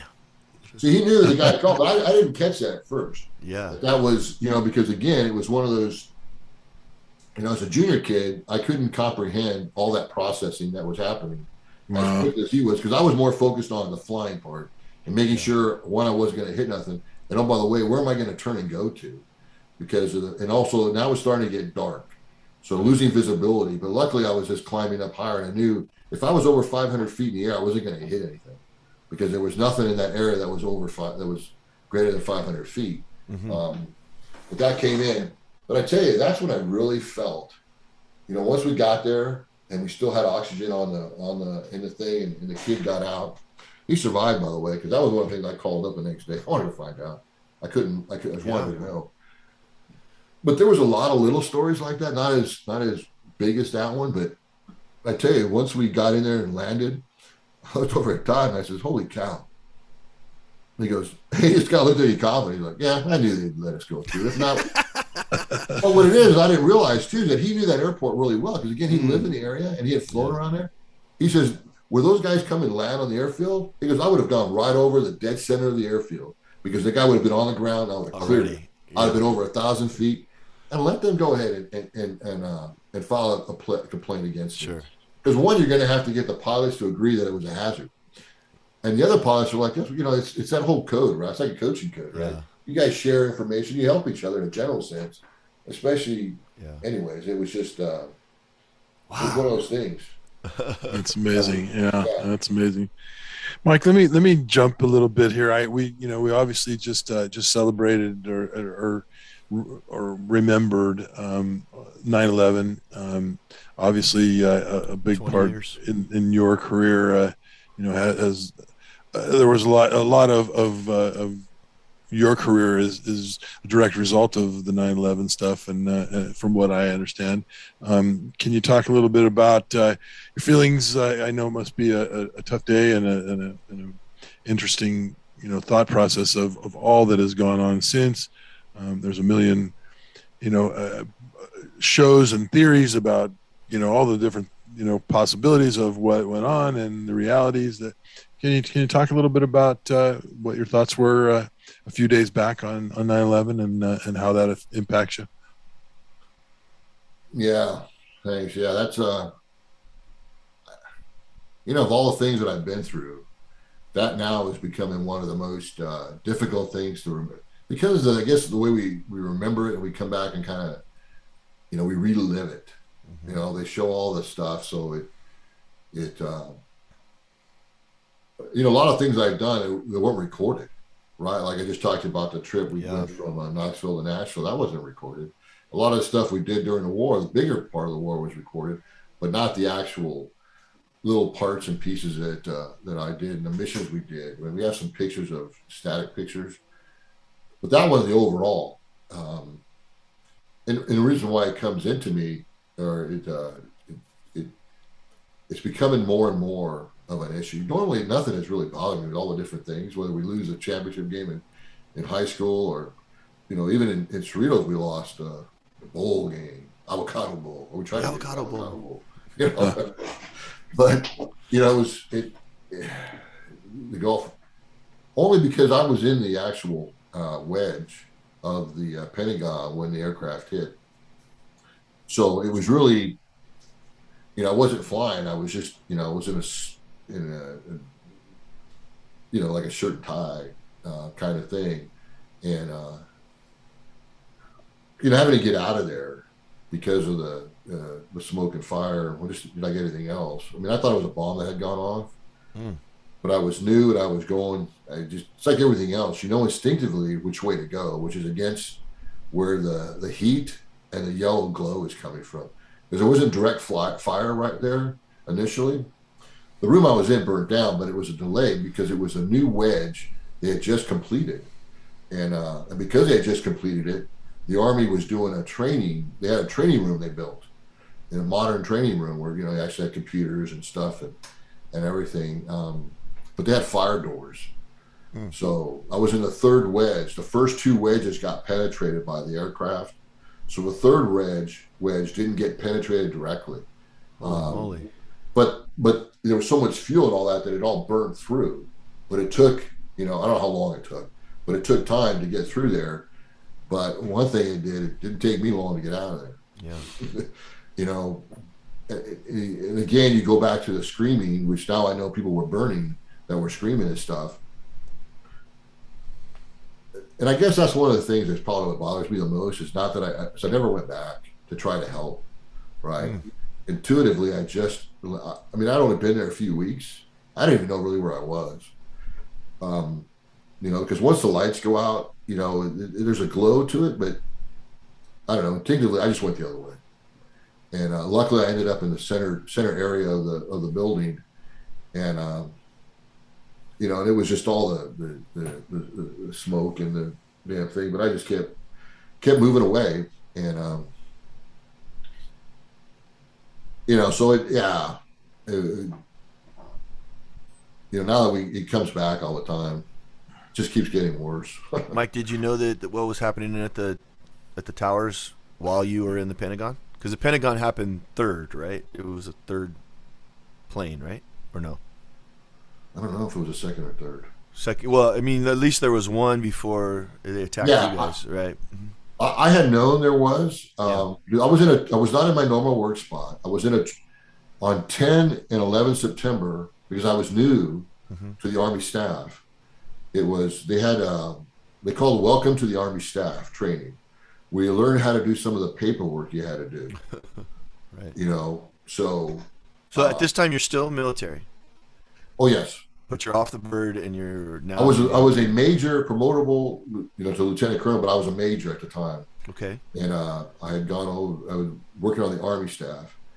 That's why I was there. And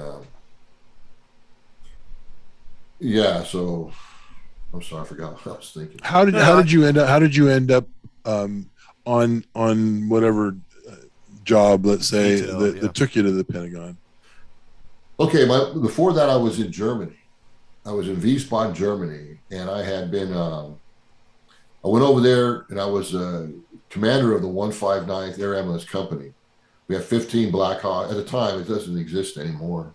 They made the unit smaller. It was 15 Blackhawks, about 160 people command. I did that for 2 years, and that's when I went to Kosovo with that unit. And then after that, I was the Battalion XO that was stationed there at headquarters at Wiesbaden. I was doing that, and then from there, I had not been out of the unit flying before that. So they told me I had to go to a strategic or operational headquarters. I had to get out of the tactical units of flying, right? Because as a commissioned officer, you can't just hang out there your whole career. You got to go and get more well-versed, right? I'm not a warrant officer, so I need to have much more diversity and understanding. Early on, my attitude was like, well, you know what? I hear all that, but it doesn't really matter to me, right? Because I don't want to be a general. I don't care to be the head person of all of it. I want to be in these units. If leave me as a major, lieutenant colonel at these units for my whole career, I'll be happy. But it doesn't work that way. It's an up or out thing. You have to keep moving, or you're out. And it's competitive just to even stay there. So when they told me that, the wife, they gave me some options, and I told the wife the options, and one of them was going to the Army staff, the headquarters of the United States Army, because I was a medevac guy. They had a lieutenant colonel position for a medevac pilot at the headquarters that was working with the Department of Transportation, because coming out of Vietnam, we had these air ambulance units that were stateside, and they said, hey, we can do that like we do in Vietnam, is we can go and pick up roadside injuries and take them to regular civilian hospitals. Now, they didn't really have the landing pads that they do now, and it's until they can make their own systems, buy their own helicopters, and make their own EMS system, that we would augment them and help them, especially with some of the mass casualty type events. So there was an executive position there to help manage and work that process. So that's what so when that came open, and I was offered a job, the wife says, yeah, let's go to DC, because there were some other places we had offers. She goes, no, let's go to DC. I want to go to DC. I'm like, okay, I've never been to DC. It's not fine to me. It didn't really matter. I really wasn't. And we're talking Pentagon. I mean, this is the deal, right? Yeah, it was a nominated position, so I was fortunate enough, to at this point in my career to have done well enough to be considered for a nominated position. What that means is they take your records and they look at your records and look at your last 3 years of reports. Because on the Army, on the service, you get an evaluation every year on how you're doing. Strengths and weaknesses by your bosses. So I was fortunate enough to, to have done well, that they approved me for that nominated position. And so that's how I ended up there. I got there and I started work on 2 July of 01. Mm-hmm. So that's why I think it wasn't long before September 11th happened. And we were still just, getting organized over here, not very familiar with the area and everything. But yeah, this is another elite move for you. I mean, this is not just anybody's at the Pentagon. This is an elite situation once again. Yeah, and that's probably why I'm still there, because like you had talked about earlier, right, about working with kids. I tell you, I work with some of the kids that are a lot smarter than I am. Yeah. I mean, they've been, the guy that sits next to me is an academy graduate, Air Force Academy grad, fighter pilot, highly intelligent. The kid next to him, he goes to weapons school. I mean, all these guys have gone to the best schools that America has to offer. And, they're up there, and because it is a nominated position. Yeah. And it's so much fun to work with you. It keeps you young and helps keep you sharp, because these guys, Yeah. like I tell them, it's like that proud father moment, right? Yeah. They come there, their eyes are wide open. Oh, what do we do? How do I do this paperwork? Who do I coordinate with? How do I talk to, the general? We got to write to the general. Oh my God, I've never talked to a general. Right. Because I hadn't either when I really got there. Yeah.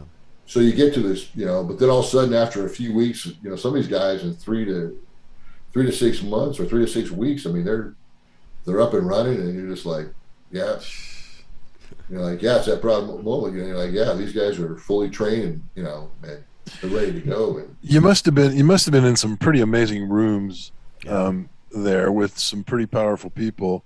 What is that like? Is that intimidating? I mean, obviously you made some sort of an impact at some point. How did that all transpire? Yeah.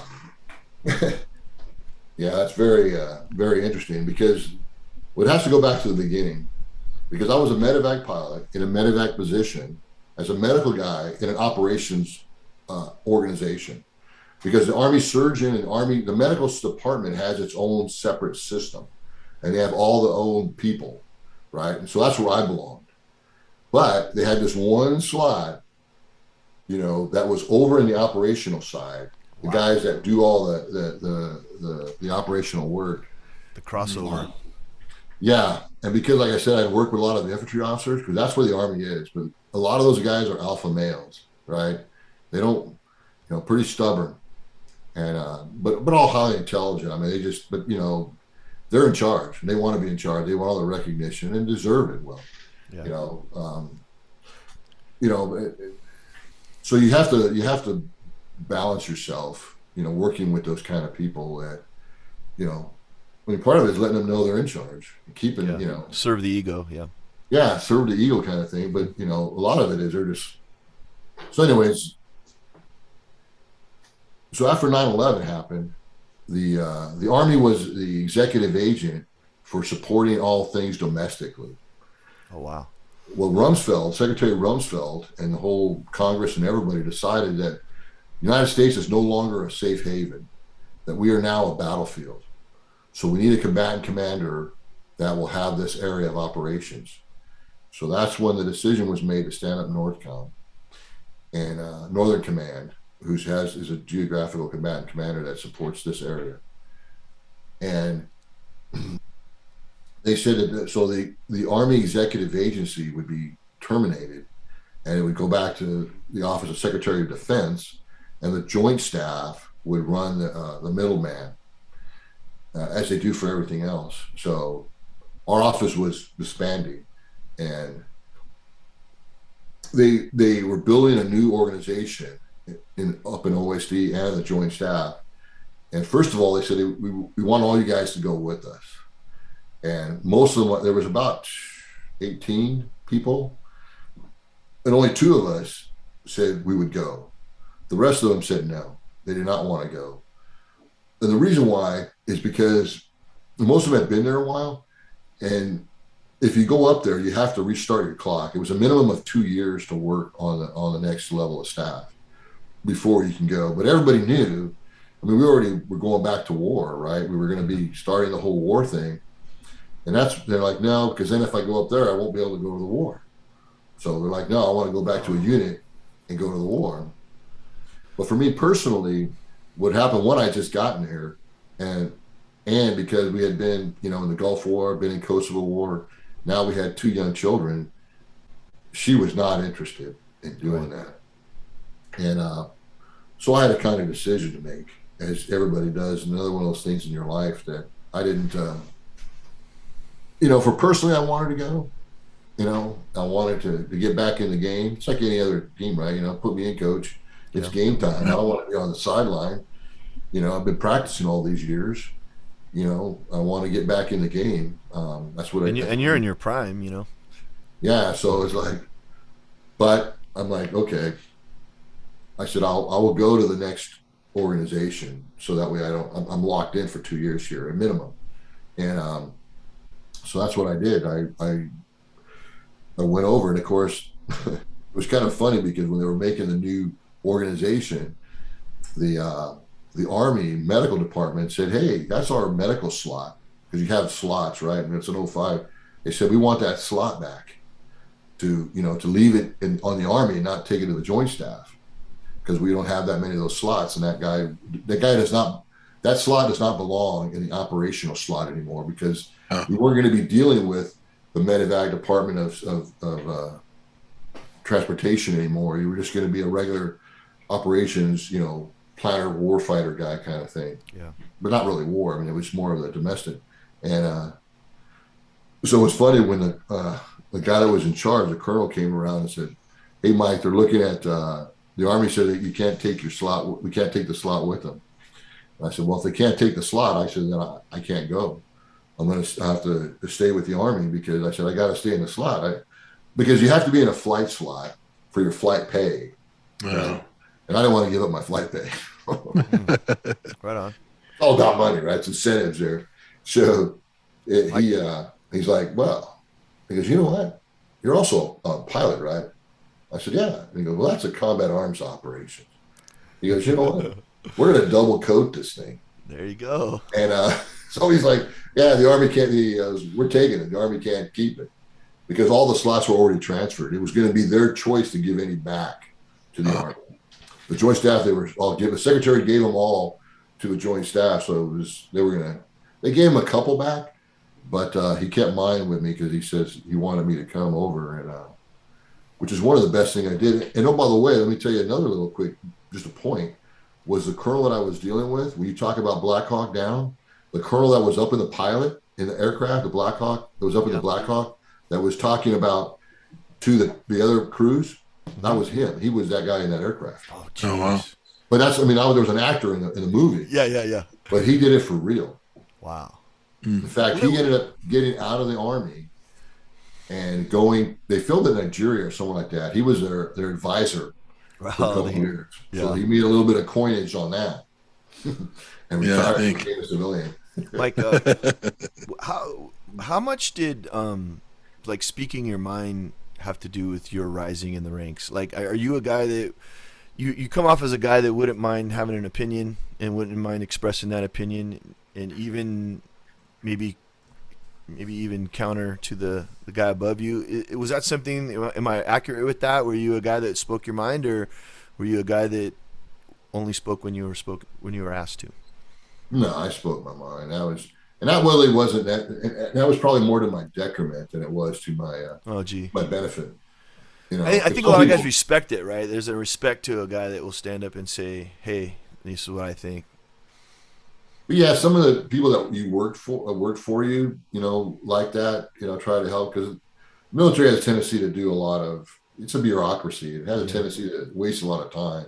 Yeah. You got to fill time, right? It's like you don't appear to be a guy that wastes a lot of time, Mike. You're a cut to the chase, dude. Yeah, and that's part of the issue. Yeah. Right? Some of the guys didn't like it. And it kind of, some people appreciate it, some people like it. I mean, it's all the thing, but it's not a good trait for a military leader at a senior level. You have to more cooperate, graduate, and it's about how you do it, I guess, too, right? Being a little too forward is not good. You have to do a lot more explaining. Well, let me ask you it differently. I'm a big Clancy guy. I love Tom Clancy books, obviously, 80s and 90s, and there's that great scene in Hunt for Red October where Jack Ryan's like sitting in this room, and he's in the sort of the side of the room. Nobody's even paying attention to him. He's like a nobody. He's an analyst or whatever. And James Earl Jones says, "Well, what do you think?" Or the guy in the front of the room's like, "Well, what do you think?" And he goes, boom. And, he just lets it all out, and it's like, holy shit, like an anvil. Like on cracking the commander in the head. And James Earl Jones goes, "Dang, dude, I can't believe you just said that." Was there a moment like that for you, where you were in this room, a bigger room than you should have been in, or something like that, and you went? They asked you? Did you ever get asked? No, not at all. No, huh? I was in the movies now. Yeah, I was in a couple of those bigger rooms that I should have been, but when I was in those rooms, I was just on the cheap seats. Yeah. And they don't ask people from the cheap seats. That's a fake deal, huh? Well, no. I mean, I saw that movie. I remember that part. So how do they utilize your brain? How do they utilize you if they're not going to ask you a question? Is it something separate prior to going into that room? Did they already? Well, there's different levels. I mean, that room there was the top room. Yeah. I did not go in the room with the secretary and the chairman sit and have a discussion. They purposely keep those rooms small. Yes, sir. Right, so they don't have that moment, because there's a lot of smart people in that building, and everybody's got an opinion, but they try to keep it at the different levels. Yeah. Right. They try to keep the secretary, the chairman, all those guys in a separate, and keep them in small rooms. But a lot of people feed those guys. And that's what I'm asking. Like, how did you serve? Like, how did you get your message to your expertise? It was in a different level. It was some other time. It was a different meeting. Yes. Oh, yeah. So theoretically, the guy walking into the big room hears your voice in the back of his head from 2 days ago and brings that, possibly. Yeah. Yeah. That's the way it would go. Yeah. Right. And even less today, because I do much more of helping the current action officers, get up to speed and learn, and helping them to do the staffing work, and we'll have discussions with them. And then, I may sit at the first level, first chair table. If I'm on the first table, the first, deal, I'll have a seat at the table and talk and those kind of things. But ultimately there's another 2 tables above that to get to the top on some of the stuff. But there's just so much that happens. So a lot of stuff, we can fix at our level, and then it just keeps going up. But yeah, I don't. Have you felt like you've made a difference? Oh, absolutely. Especially a lot earlier, in the earlier days. Yeah. When I was in uniform, we didn't have as much, because the war was going on at the height. So there was this whole group of people that were working on the war, and then we were working domestically. Right. Right. I worked more on the disasters, Hurricane Katrina. Oh, wow. The whole recently with, Ida, and then also the Southwest border stuff, all the Afghans that have come back, helping to put them on base. I work domestic. When I say domestic, it's Canada, United States, and Mexico is the NORTHCOM's area of operation. That's your theater. That's our theater, and that's what we do.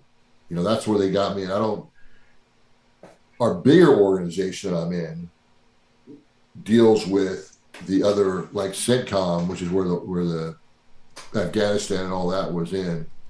So the meetings that we have in the morning, or all those meetings, they talk about all that stuff. You hear all about it, the plans. I can see it all. I'm on the distro for some of that stuff. I could get to any of those things I really wanted to. If I wanted to read all that stuff, the intel and all that, I could. I don't, because a lot of it is just, you got to really follow it, and you got to keep up with it. Yeah. But, that would take my whole day away, and I've got other stuff I deal with. Let me ask you this: I had long conversations with my grandma and my grandfather, both greatest generation folks, and I confronted them about some things that sort of we know now, that they didn't know then, and it's almost like, how did you not know? And and they were, one of the things that my grandmother said, she goes, I was happy not to know. You know, I was happy that I had a car, and I'm happy that I had a house, and I was able to raise my kids. And I didn't really want to know all that stuff that was happening. Somebody smarter and bigger than me was handling that. And to her point, she was saying that they were taking care of me, and they made me feel safe, and I felt safe in the 50s and the 60s and the 70s or whatever. Do we have anything to worry about here in America in 2021, or are we safe? Oh well, I mean, it's going to be, it's a lifelong thing, right? Because enemies change. Yeah. You know, I mean, and people are considering other things. I mean, we don't call, you know, George Washington a traitor, you know. Yeah. You know, but he was an insurrectionist, right? He fought against the British. You know, the British were our enemies. The French, Right. you know, I mean, you know, the Germans. I mean, you know, the Japanese. I mean, it's all goes around, comes around. You know, we've had domestic stuff, whether it was all through the Jim Crow era. Yeah. You know, then you had the Civil Rights era. Oklahoma City, Oklahoma City and stuff they did, you know, domestically, especially in the South. Now that I live in the South, you hear and see a lot more of that, that stuff. And I mean, do I need to go full prepper and start, like, you know, stockpiling food and getting weapons and doing all that? I mean, I don't mean to be a jackass. I'm not trying to be a smartass. I just mean, like, do you feel an overall sense of safety, or do you feel like, yeah, we're one step away? Because I think anybody that lived through 9/11 was like, oh shit, I didn't wake up that day thinking that was going to happen. You know, all of a sudden it happened, and now, okay, are we supposed to be on alert for the rest of our lives? Are we supposed to be looking over our shoulder? Is there situational awareness? Or should I just go on with my life like my grandparents and just can't wait till Thanksgiving and can't wait till Christmas and just... Maybe you can't answer that, and that's fine. I don't... Yeah, that's a tough question, because you're still in the mix, but... No, that's a fair question. I mean, I'll tell you right now, I do not have weapons at this house. I don't have any weapons. I don't stockpile food. Right. No, I mean, a domestic terrorist threat, sure, is always there. You know, but it's not necessarily foreign. It could be, you know, within ourselves. The Lone Ranger is kind of the biggest threat we have domestically. Okay. I mean, you know, the Mexicans aren't going to come over here. Yeah, Chuck and I talk about that all the time, because that's the school shooter, right? That's that one weird young person, or, you know, older person. You know, that's our lives. It's interesting you said that. Yeah, I mean, that's the biggest threat, but that's a law enforcement issue, right? Okay. The military threats, we're talking about like Russia and China, right? With the Russians, I mean, you've seen the movie, right? Red Dawn. I mean, that's not practical. They don't have the ability to get here. Right. Or the objective, because if you want to try to take over America today from a foreign country, you know, you have to do what happened in the first place. You have to kill all the indigenous people. Right. And do all that. That would be pretty tough. Yeah. You know? I mean, it's just not going to work. You've seen that throughout the history of foreign countries trying to take over, whether it be Vietnam, you know, us in Afghanistan. I mean, all kinds of places. It's just, you know, you go back to the Turks. You can go back to all those other foreign countries that have tried to colonize, whatever it is. Yeah. I can't think of the word. No, I know what you mean. Yeah. You say, make them a clone of them. It's hard to do in this kind of a country with our independent thinking and all that way. It would be next to impossible. Right. So what gain would you get from a political perspective in a country? Right. You can't do it. It's just like even the significant the Russian threat, the China threat is even greater, but their threat more is financial, huh? Well, financial, they are definitely working that hard, but their threat more bio stuff, huh? Yeah. Well, but they're building a lot of ships and a lot of stuff. They're building capabilities to be able to transport, but their focus is more regional. They want to dominate the Asia. They want all the small Asian countries to fear them and basically pay them a tax, right? So they can start, you know, controlling the area for commerce. You have to pay the toll to pay them. Roman Empire concept. Yeah. Well, let me ask you this then: Are we afraid of an alliance, more of an alliance between China and Russia? Well, I mean, two bad actors got hit, but it's always you know the issue freaking really, dream team, man. Yeah, I wouldn't think that's a dream team. The Russians are not a very. You know, Mike, when I explain to the kids how Reagan bankrupted Russia versus killed Russia, and that's the whole, the whole financial power, and they just look at me like, what the hell are you, like they say, what the fuck are you talking about? What do you mean every time we built a bomb, we made money. Every time they built a bomb, they spent money. Like they're like, what? Like he figured that out, or they figured that out. That's a phenomenal concept. Like you can have all the bombs you want, but if you bankrupt them, so in my mind, trying to project out, that's where China kind of is a little scary. Like those dudes they're going to have the financial wherewithal to do something similar to, I don't know, maybe I'm wrong, but like. No, you're right, but the question is what, right? Is what? Yeah. Because even like we're talking right now in Afghanistan, right?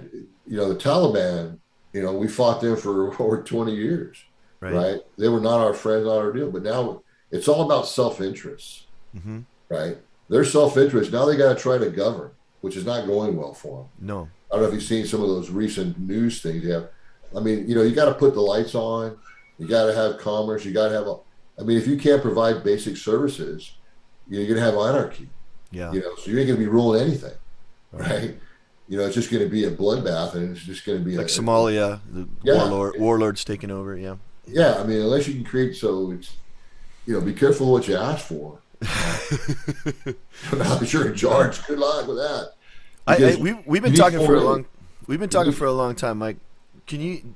Are you willing to discuss the Capitol, the riot at the Capitol, or whatever you want to call it, the people going to the Capitol and messing it all up? Is that something you're interested in? I'm going to call it an insurrection, just so you know. Okay, insurrection. From my perspective.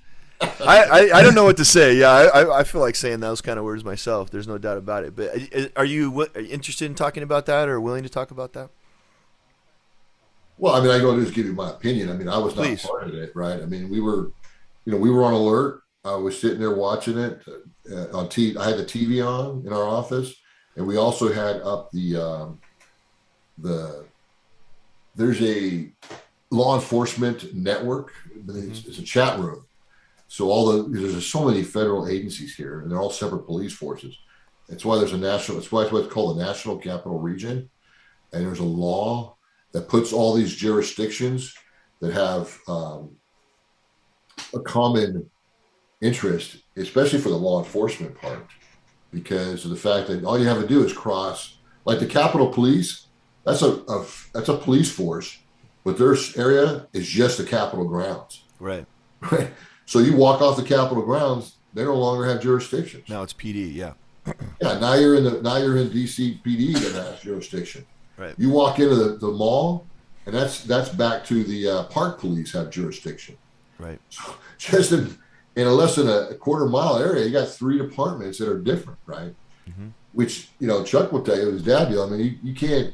No. So who's arresting who, and who's prosecuting, who's doing what? How is that all being handled by all the different jurisdictions?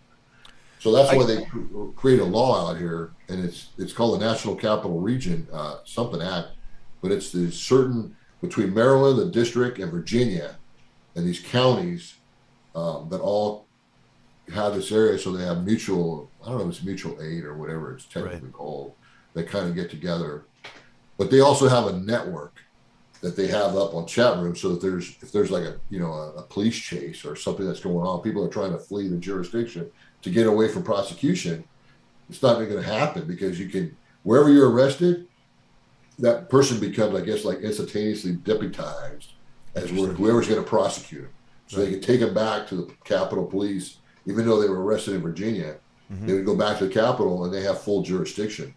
The guy that arrested him was okay because of this benefit. But anyways, they have a network up. They have a network up that we were watching that day and listening to it, so we could tell. We were really listening to Trump in his speech, but all those guys there. But yeah, once they started going over and they started we could see it. The Capitol Police were reporting, they're little spot reports. Those little simple lines. Hey, they breached this. We're falling back. Mm-hmm. We need reinforcements on the west side or whatever. You see those little one-liners kind of popping through there.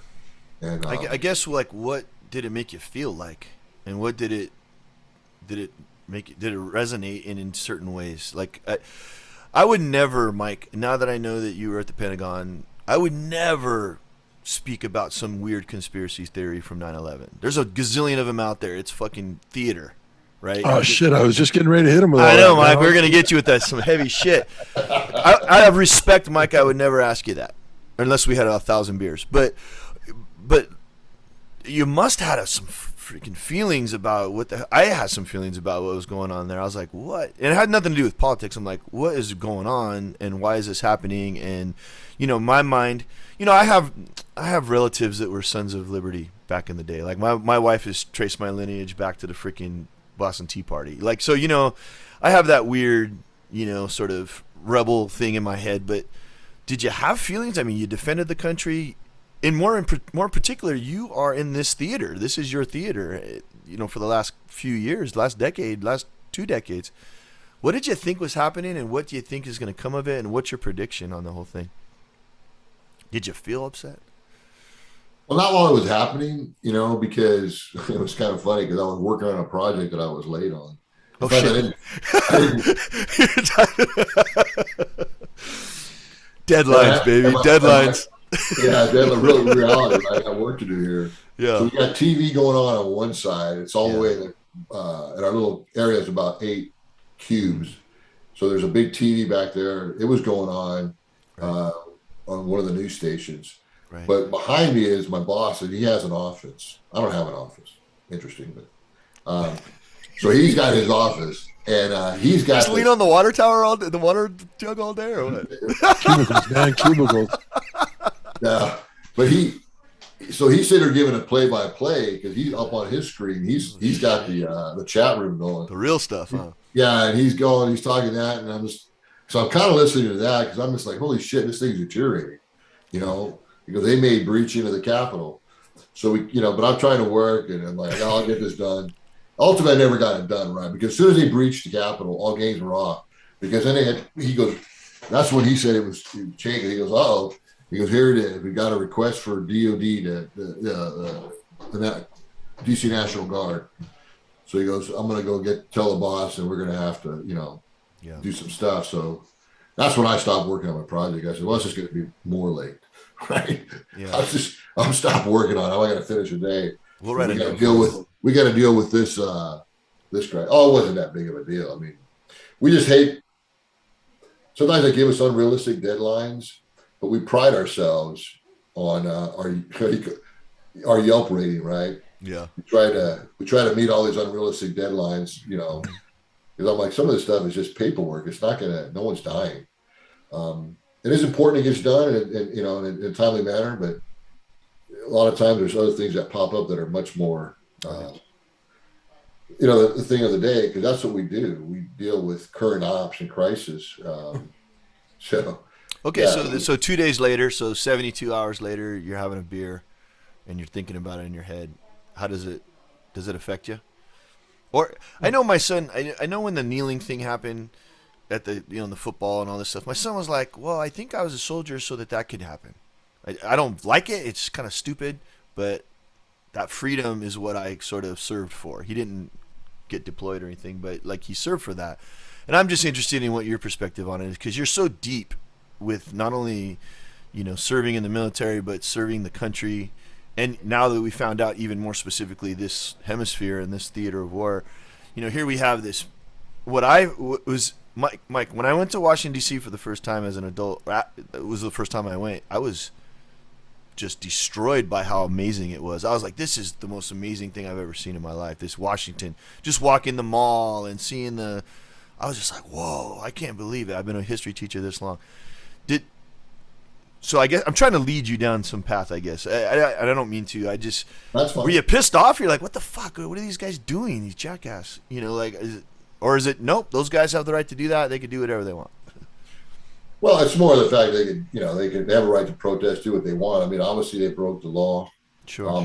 They went too far with the intent of trying to stop it. But to me, it was just a continuation of ever since, even just before the election. Yeah. On what Trump was trying to do with the federal system. Right. Was trying to take over the Justice Department. You know, you see all that stuff is coming out on the books you see now. And the people that were part of his initial inauguration, how they said how just, you know, the guy was just not a very, you know, he was more of a self-serving. Yeah. And wanted to stay in power. I mean, you could see it all coming and see it all working if you understood how fragile democracies are. Yeah. Domestic terrorists and domestic political violence has definitely got more on the rise. Yeah. Could it possibly happen? You know, how I think he exposed a pathway on how you can make this end our democracy. There's no doubt that he proved that because he was so desperate. But also it woke up a lot of people to understand that, you know, there is a potential pathway. Problem is, what else would it be? A dictatorship in the United States? You know, I mean, once he got to that point, because I know some people that were all in on that type of thinking until I realized that, holy cow, you know, we're really talking about, because if you listen to some of those people, they were like, oh yeah, this is an insurrection deal. I'm like, what do you think? And what are we going to change it to? Right. I mean, when you took about the last insurrection we had here, right, was our independence. You go watching those guys that were traitors. They were talking about getting rid of the British and foreign rule and self-determination. Yes, sir. Right. So now what it would be? What would you take the democracy to? Dictatorship? Is that really what you want? I don't think you want it. No. You just don't understand that there's got to be an alternative to what you're trying to stop. So I don't think it's going to be. So that's the key. So you there's no end game. So you know it's just going to fizzle out from your experience. Yeah. Oh, that's cool. I appreciate that. That makes me feel remarkably better. To be honest with you, you know, because you only hear the squeaky wheels, and the squeaky wheels are very loud, and it's like, Jesus, you know, what's going to happen here? But again, I love that idea. There's no alternative. That's you know, cool. we've talked about this before on different podcasts, Tom, and we've talked about the, you know, I keep talking about, you know, the fall of the Roman Empire and all the signs that something is going to have to give here soon with our entitled, spoiled brat mentality that I think we have. And I know that's a little bit of a liberal standpoint, and that's fine. But I also think that, you know, we're in a situation where people don't have the stamina for any of this, you know. They don't. We move on so fast and we forget so fast that I don't know that we have the stamina to be able to change, you know, to anything near a dictatorship or anything like that. We don't even remember some of the critical things. You know, we're not the same country that after 9/11 rose to the occasion and did all the amazing humanitarian things to a certain degree. But you know, it really is funny that, you know, we're inundated with so much information that probably the world hasn't changed a whole lot in 100 years, but we just get 10 times more, 100 times more information, and we think that everything has changed. I think the same problems that have been going on for a long time. Do you think that the information age, Mike, has given us too much to deal with, and we're talking about problems that maybe aren't as big as they seem? Oh, absolutely. I mean, that's clear, you know, because not only that, but the false information. Because if you go back to the Russian interference, you know, 2 election cycles ago when it started, and what they were doing were making these, you know, false, misleading ads or little snips for social media. Yeah. Right. That's cheap to do it. I mean, you could do that on your little laptop. One guy could do that, and anything you can do. That's this whole podcast, Mike.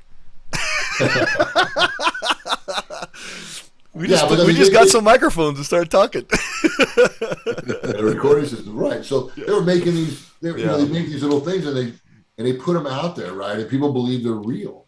Yeah. All that stuff is beginning, and they just start because it's inexpensive, an easy way to do it, and then you start to get some people that have credibility, right? especially when you're talking about an elected official, whether it's at the state or local level. But then when you get to a national level, it even gets much more compounded because people, really start to think that the president of the United States, has an impact on everything all the time, right? Yeah. You hear that all the time, like, this is the Trump economy, the Biden economy, the Biden this, the Biden, like he has very little day to day to do with any of that stuff. Yeah, that's interesting. It's much more strategic stuff that goes on than the operational or tactical level discussions and way it makes it happen. But that's so when you get a national level leader that starts talking or amplifying these purely false things for self-serving reasons, it becomes a real challenge. And that's how you see throughout history, you've seen people do that. For good and bad, right? You've seen Hitler, Mussolini, and those guys for the bad side, or even before that, some of the, who's a guy in China?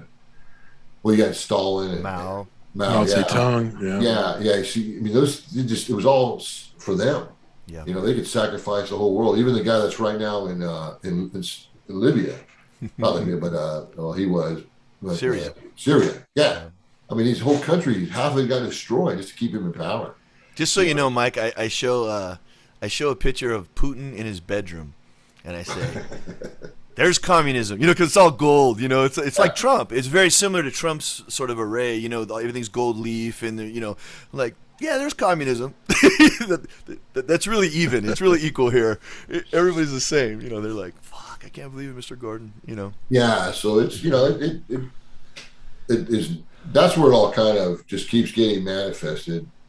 Like I said, when we were little, and that's why you can see some great coaches, especially at the high school level, I think, where St. Paul and them had a big advantage because like Chuck was just explaining, it's a lot of work to scout a team and to do all that hard manual work you did. Well, it's hard work to be a citizen, to be honest with you. I mean, it's to know all the facts and to pay attention and to search out the truth is very, very difficult. It's a lot. It's very time consuming.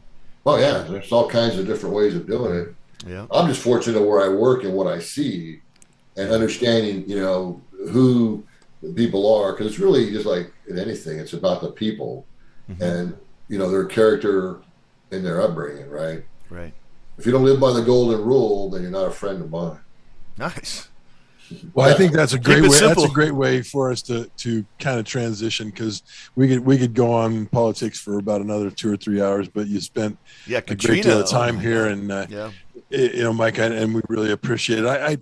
I'd like to touch real quick on family. You got a grandson running around, and you got your kids are growing up, and what's going on there, and how much fun is that all?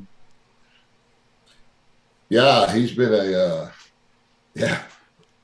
I guess my grandkid is like the second time around, but it's so much easier. Oh man! One, because I don't change diapers, and those kind of things. When he's really. Now, are you a spoil guy? Do you spoil the kids, or are you toughing them up? What do you do? The grandkids.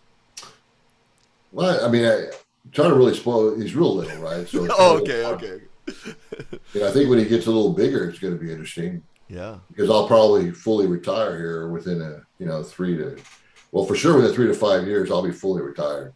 Yeah. I will no longer be working for the federal government. Just in time for Little League. Well, that's interesting you say that because when the kids were little, especially my son, I wanted to coach. I wanted to be part of all that, but my job, didn't really allow it. Because it would have been fair to the kids because, some days I just have to work longer.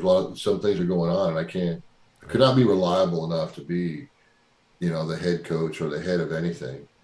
But I was the assistant to everything. Right on, yeah. To help out when I can, go to every game I can, or the wife, because my wife teaches first grade, so she's on the same school calendar as they were. Yeah, that's cool. So she was able to, we were very supportive and made that a priority to go to, all and be involved in all their events. In fact, most of our friends around here were, at some point, friends. There were kids that, we had the connection with because their kids were doing the same things ours were. whether in the classroom or sports. Or my son's an Eagle Scout, so he went through that whole process. Nice. Yeah. Congratulations. That's cool. Thanks. Yeah, that was a process. Will you stay on the East Coast when you retire, or will you move around? That's a really good question.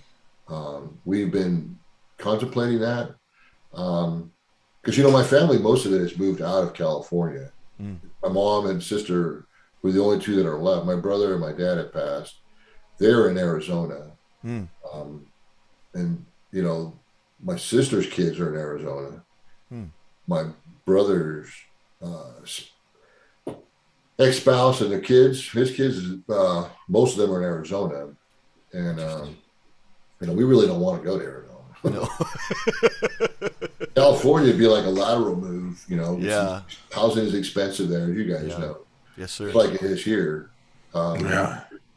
So, which becomes another challenge to stay here because the kids trying to, get their own place is really the biggest issue. We've been here long enough. We have a really nice colonial house here. Yeah. But it's like everything else, right? I just grew in value. It'd be tough for us to buy it today.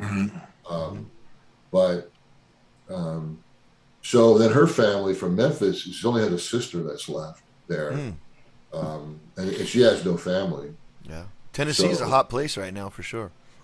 Yeah. She just bought a house. She just sold and bought her house this summer, and she couldn't believe that was her first experience. They've been there all their lives. Yeah. I've seen that California multiple bidder kind of thing. Oh boy. Yeah. For simple houses. And so she was able to ride that whole thing. And she had a really nice house, a big house. She wanted a smaller house. She downsized there and was able to ride the thing. And in fact, it was so bad that she never even really posted her house. Just the sharks came, huh? Got it. Well, what it is, she's a nurse practitioner at the VA. So she has, a doctor's son bought it that works there. He knew that she was selling the house. They knew exactly where it was, and she was downsizing and he was upsizing with the family. So it was one of those things. Well, you got to just swapped. Yeah, you got to make me a ridiculous offer, right? Not me to put it on the market, and so he did. Well, I hope you come visit California someday. I'd like to shake your hand and hang out with you for a minute for sure. And you turn 60 this year, and so I know there's a party on the horizon, and looking forward to taking a trip back to DC to hang out for that. Are you gonna come? I'm working it out right now, man. I looked at flights the other day. I can fly for a couple nickels right now. Yeah, I got some vouchers, so I think we're gonna make that happen. So no, I'm excited about that. So, do you have those get out of jail free cards? Never been to DC. We just had my I call him my cousin Sal on, who his brother Eddie is a lobbyist and lawyer back in DC. So I think it would be a nice trip. Are you doing any fishing? Any fishing or any poker tournaments or anything? What do you got going? Oh man, I wish I could go fishing. I'm just not a really good spot to go fishing. Yeah. Well, I think my next fishing trip actually is Ann's sister is coming from Memphis for Thanksgiving. Nice. So we decided this time. I mean, we could stay here, but we rented a little cabin right down here in the Shenandoah. It's a couple-hour drive from here, but it's right on the river. So nice. I should be able to catch some nice trout. They've got some pictures in there. I've done some research. Nice. So hopefully some appetite. I'll be able to spend my 2 days fishing right out there in the backyard on the river. Outstanding. That's Very awesome. Cool. All right. Well, no poker? No. It's the casino out here. They've built MGM Grand and just on the other side of the river, which is Maryland side. A very nice casino. I played there 3 times. Playing it in real in that it's just long and boring. Yeah. Well, I envision this whole Pentagon poker back room, smoke-filled room with 4-star generals, taking their money. That's what I see, Mike. I guess it didn't happen, but that's what I see. Oh no, there's no. We got too many senior people here that are, it's like everything else, right? You live in a bubble. I mean, you're seeing what's happening with the chairman right now with the phone calls to the Chinese during towards the end of the Trump administration, and how that's all playing out. I mean, there's, everybody here is, because they all want to move up. And obviously, Chairman can't move up. He's at the top, right? His next job is retirement. So he ain't worried about it. No, by the way, he's going to get a great retirement because, that's the highest you can go. He's the most senior officer in the military, and there's nowhere to go after that. So he's got to be almost 40 years in. So he's, so anyways, but everybody else below that, right, is wanting to try to get the promotion to the next job. So, everybody knows you're under a microscope up here. Yeah. So you got to be careful. A lot of them try to avoid all that stuff, just so they don't get called out on the national news. Just because politics by personal destruction is a game up here, which is, it's unfortunate. But if you look through history, I did a little looky-loo back, and it's not unusual. Yeah. That's the way it's kind of always been that way. It's Thomas Jefferson. There was some big, read some stuff about the big news clips and all that stuff. They were tearing each other up. Yeah, they went after each other back in the day. Yep. Yeah, and even, Burr, right? He had a nice little duel. Duel Hamilton. Yeah. I know 20 paces. God, I tell you what, man, I think we need to go back to those days. Well, Mike, you had you had no chance, Mike. I mean, if you drive a Datsun pickup with a camper on it and you try to spin it around 360 degrees, you're never going to be a general, man. That's one of my favorite stories, man. I told Tom. I tried to make that turn. Yeah, you trying to make that turn, baby. I told him Canterwood Country Club, man, and it's like I go, man, there's no way. There's no way. And I think there was 3 weeks of conversation where I went, and finally one night, and I was sitting in that cab, and we were going, and Mike was like, "I don't care, I'm going to go for it. Let's do it." And we made it 3/4 of the way around, and we didn't tip over, so I was grateful. But yeah, that's I'm ramming speed. The obviously the wherewithal and the enthusiasm for things like that have taken you to pretty good heights, Mike. And I appreciate you sharing all this stuff with us.